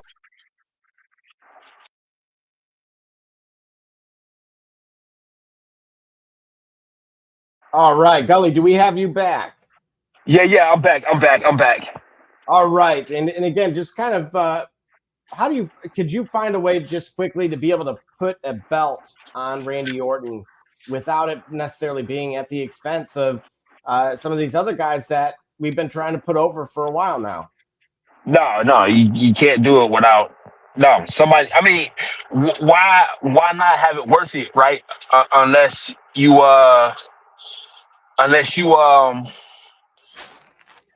like, why not have a title run unless it's worth somebody who's unless it's a worthwhile match, right? It's got to be somebody that, I mean, Gunther is one of those guys. You know what I'm saying? Gunther's just one of those guys. I feel like, if anything, though, I think without moving too far from the point I'll get back to in a moment, The Rock don't need a belt at this point, given his position where he's at and the story that he has.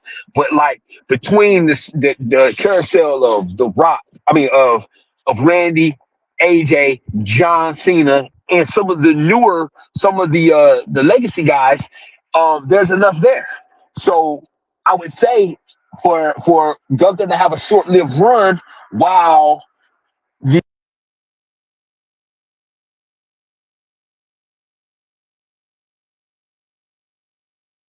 Oh, did we lose you?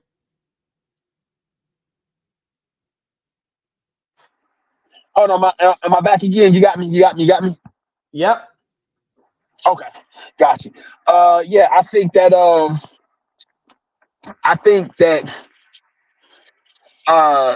has to be like I said, it has to be worthwhile. So it's got to be Randy to get that title. He's got to put it off of somebody that we can't believe it, or another worthwhile, worthy champion. And to let the veterans, have their last cup of tea with it, before retiring, that's fine. And then Gunther would be right back in that. Gunther would be right back in his deserving place, being the next headliner, being the next guy up to carry the belts and to carry the brand. Interesting. And I'm not opposed to that. What I believe is going to occur is that whenever they go to the hometown, unless your name is Drew McIntyre, you typically do well. I think what will end up occurring is Gunther will get put over. What I would like to see at that point is the Viper really be the Viper again to set up this final run and to have a heel turn that leads to bad blood. And at which point then we put Randy over one final time, and then potentially at that point you could have him when he brought up Survivor Series and things of that nature. Now, it could be a cup of tea for that matter. But what say you to that possibility?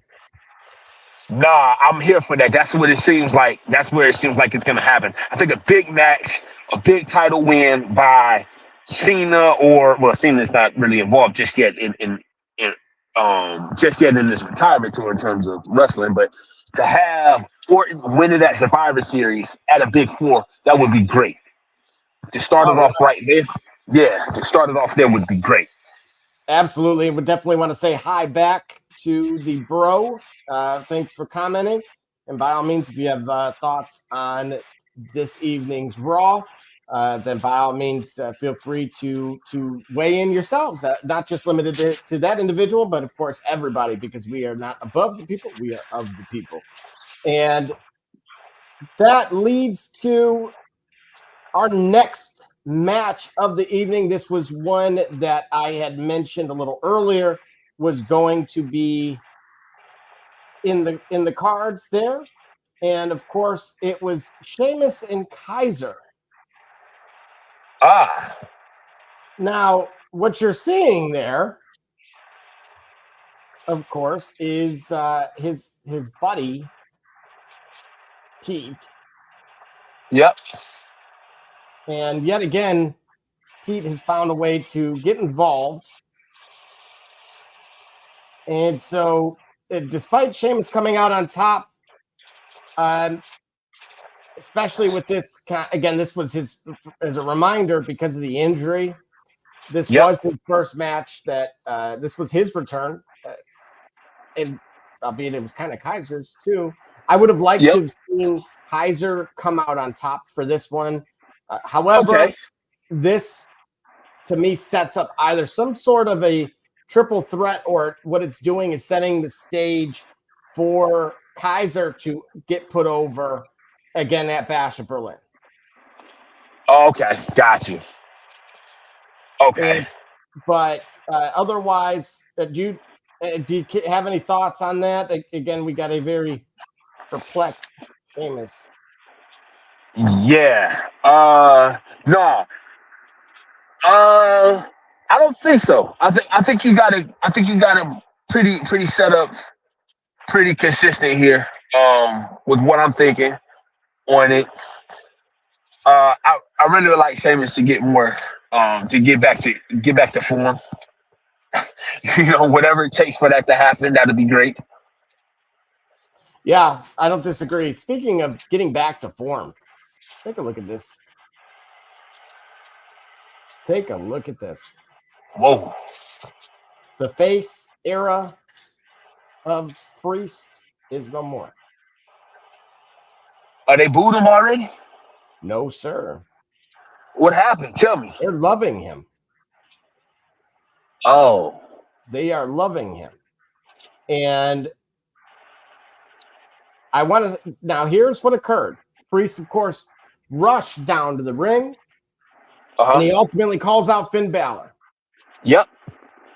Rightfully so, right? To get the beating he deserves, in his words. Right. Priest says the Judgment Day were the first group to accept him and make him feel like a family. But he doesn't need them anymore. Right. There we go. I'll do this. I think it's more fitting. Right. Okay. Because he has fans as his family now. See that? See what he did there? Beautiful. And Balor so made sweet. Priest let his family down. In which, at that point, Finn comes on the stage. Are you ready for this? Yeah.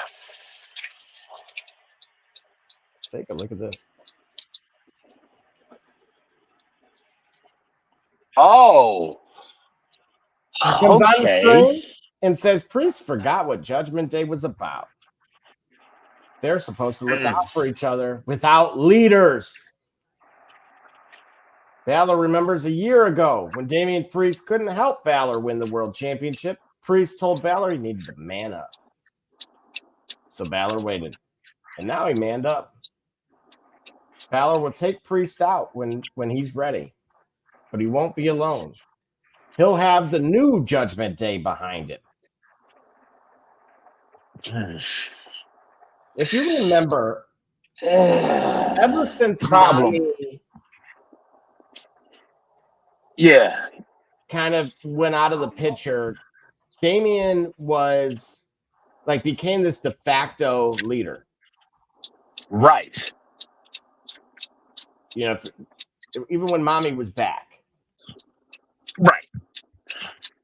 He, you know, hey, Dom, how's it going? You know, the snickering and the laughing, right? When she threw the flowers.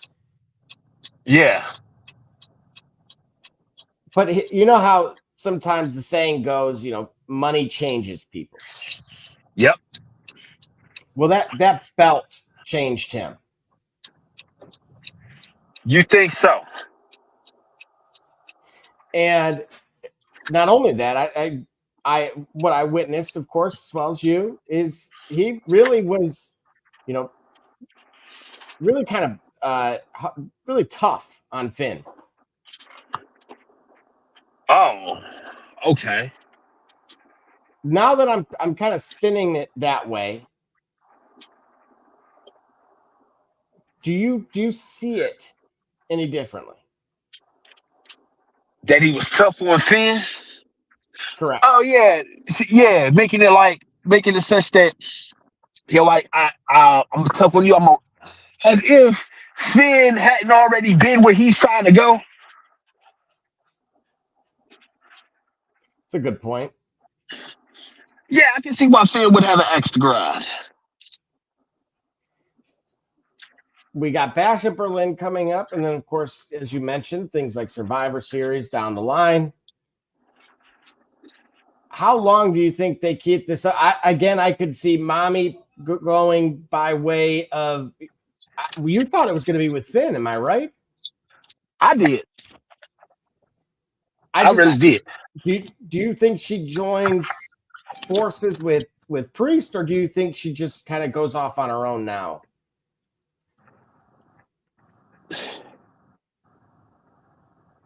She's kind of the wild card in this because she just came back.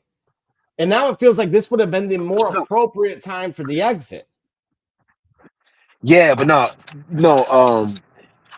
they are the faces of Judgment Day. And if Judgment Day is a heel, you know, she wanted to keep the group together. She was very supportive of Damian. Remember, those guys were the champions. It would seem fitting that they would be the faces of. They would be the faces, and they would unite and link up together versus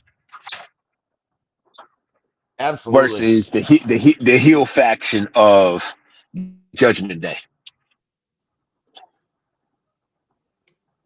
And then before we let you go, all right,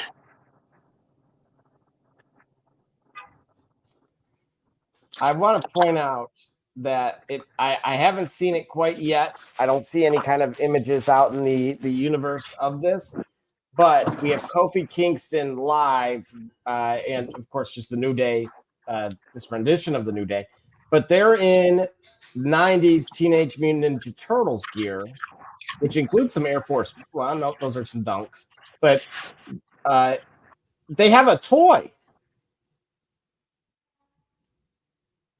They have a toy. And I just want to get your thoughts on this. Well,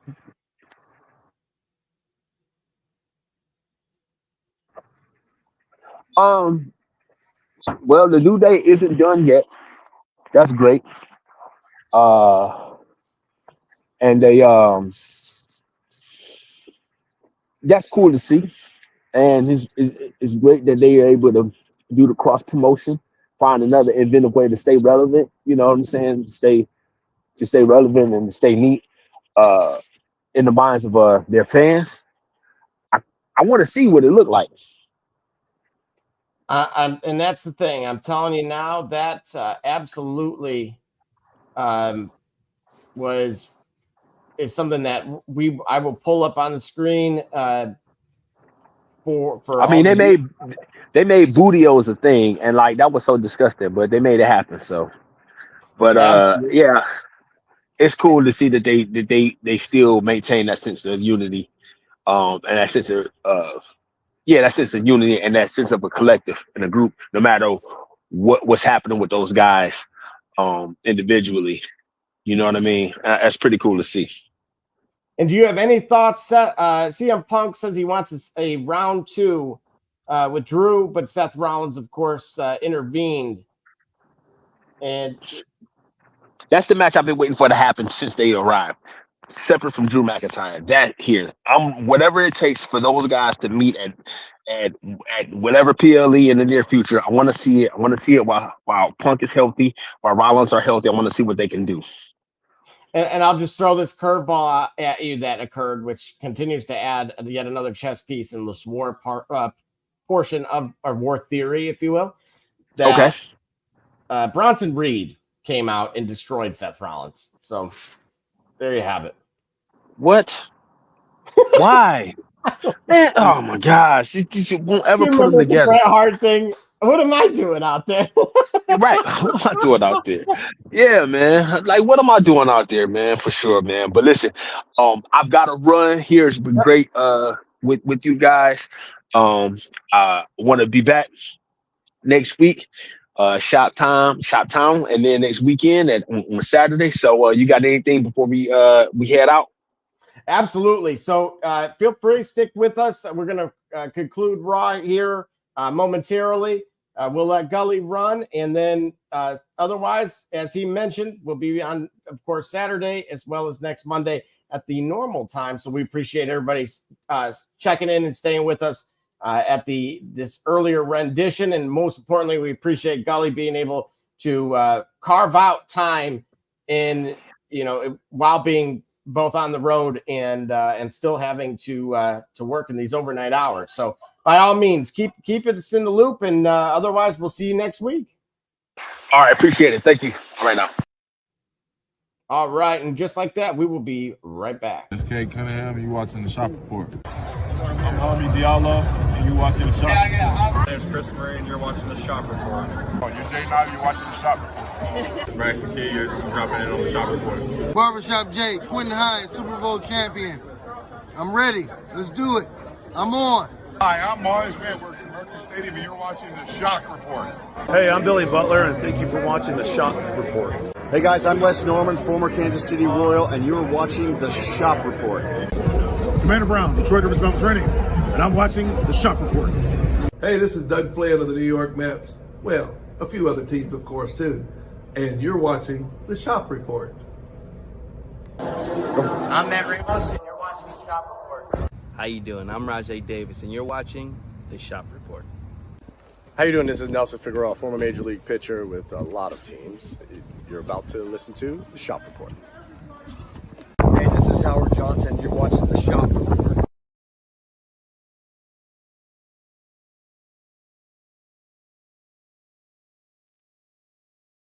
All right, and just like that, we are indeed back.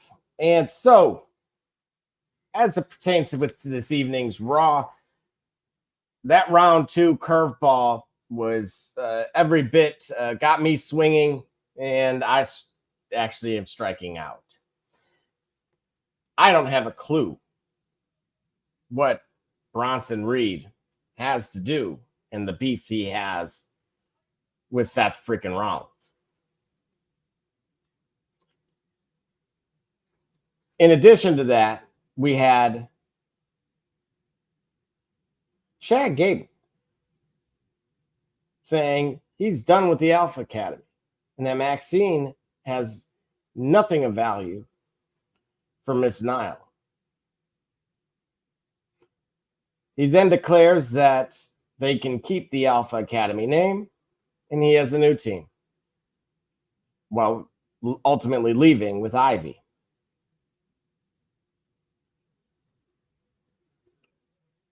I'm going to be honest. I think it's a downgrade.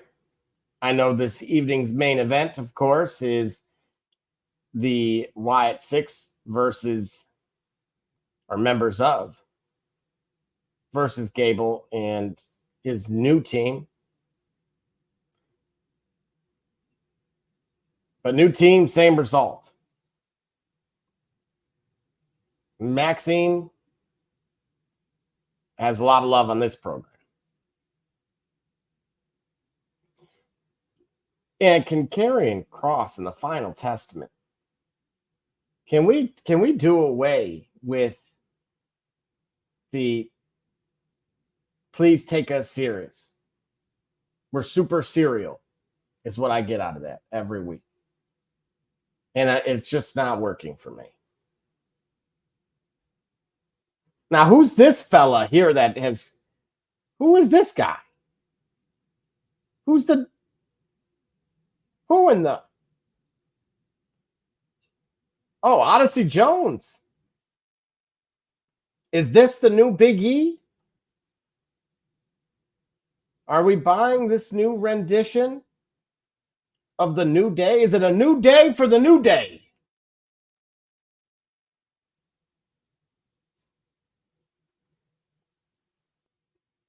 The crowd seems indifferent. Green shirt guy seems to be feeling it.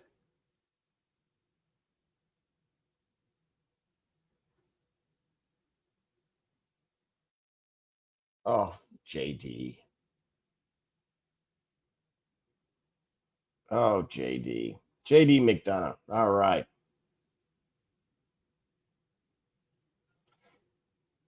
Well, my final thoughts on this evening's Raw as it continues. It'll be interesting to see what occurs and how long it occurs between Yeet and Priest. But I'm not sure. I know JD was trained by Finn. They were friends for quite some time.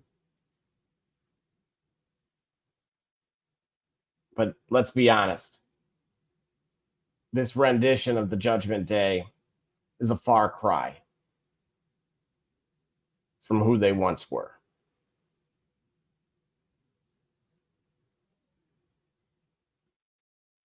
They seem more like the rejects of the Judgment Day.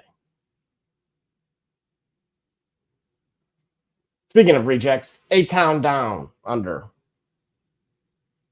enters the ring.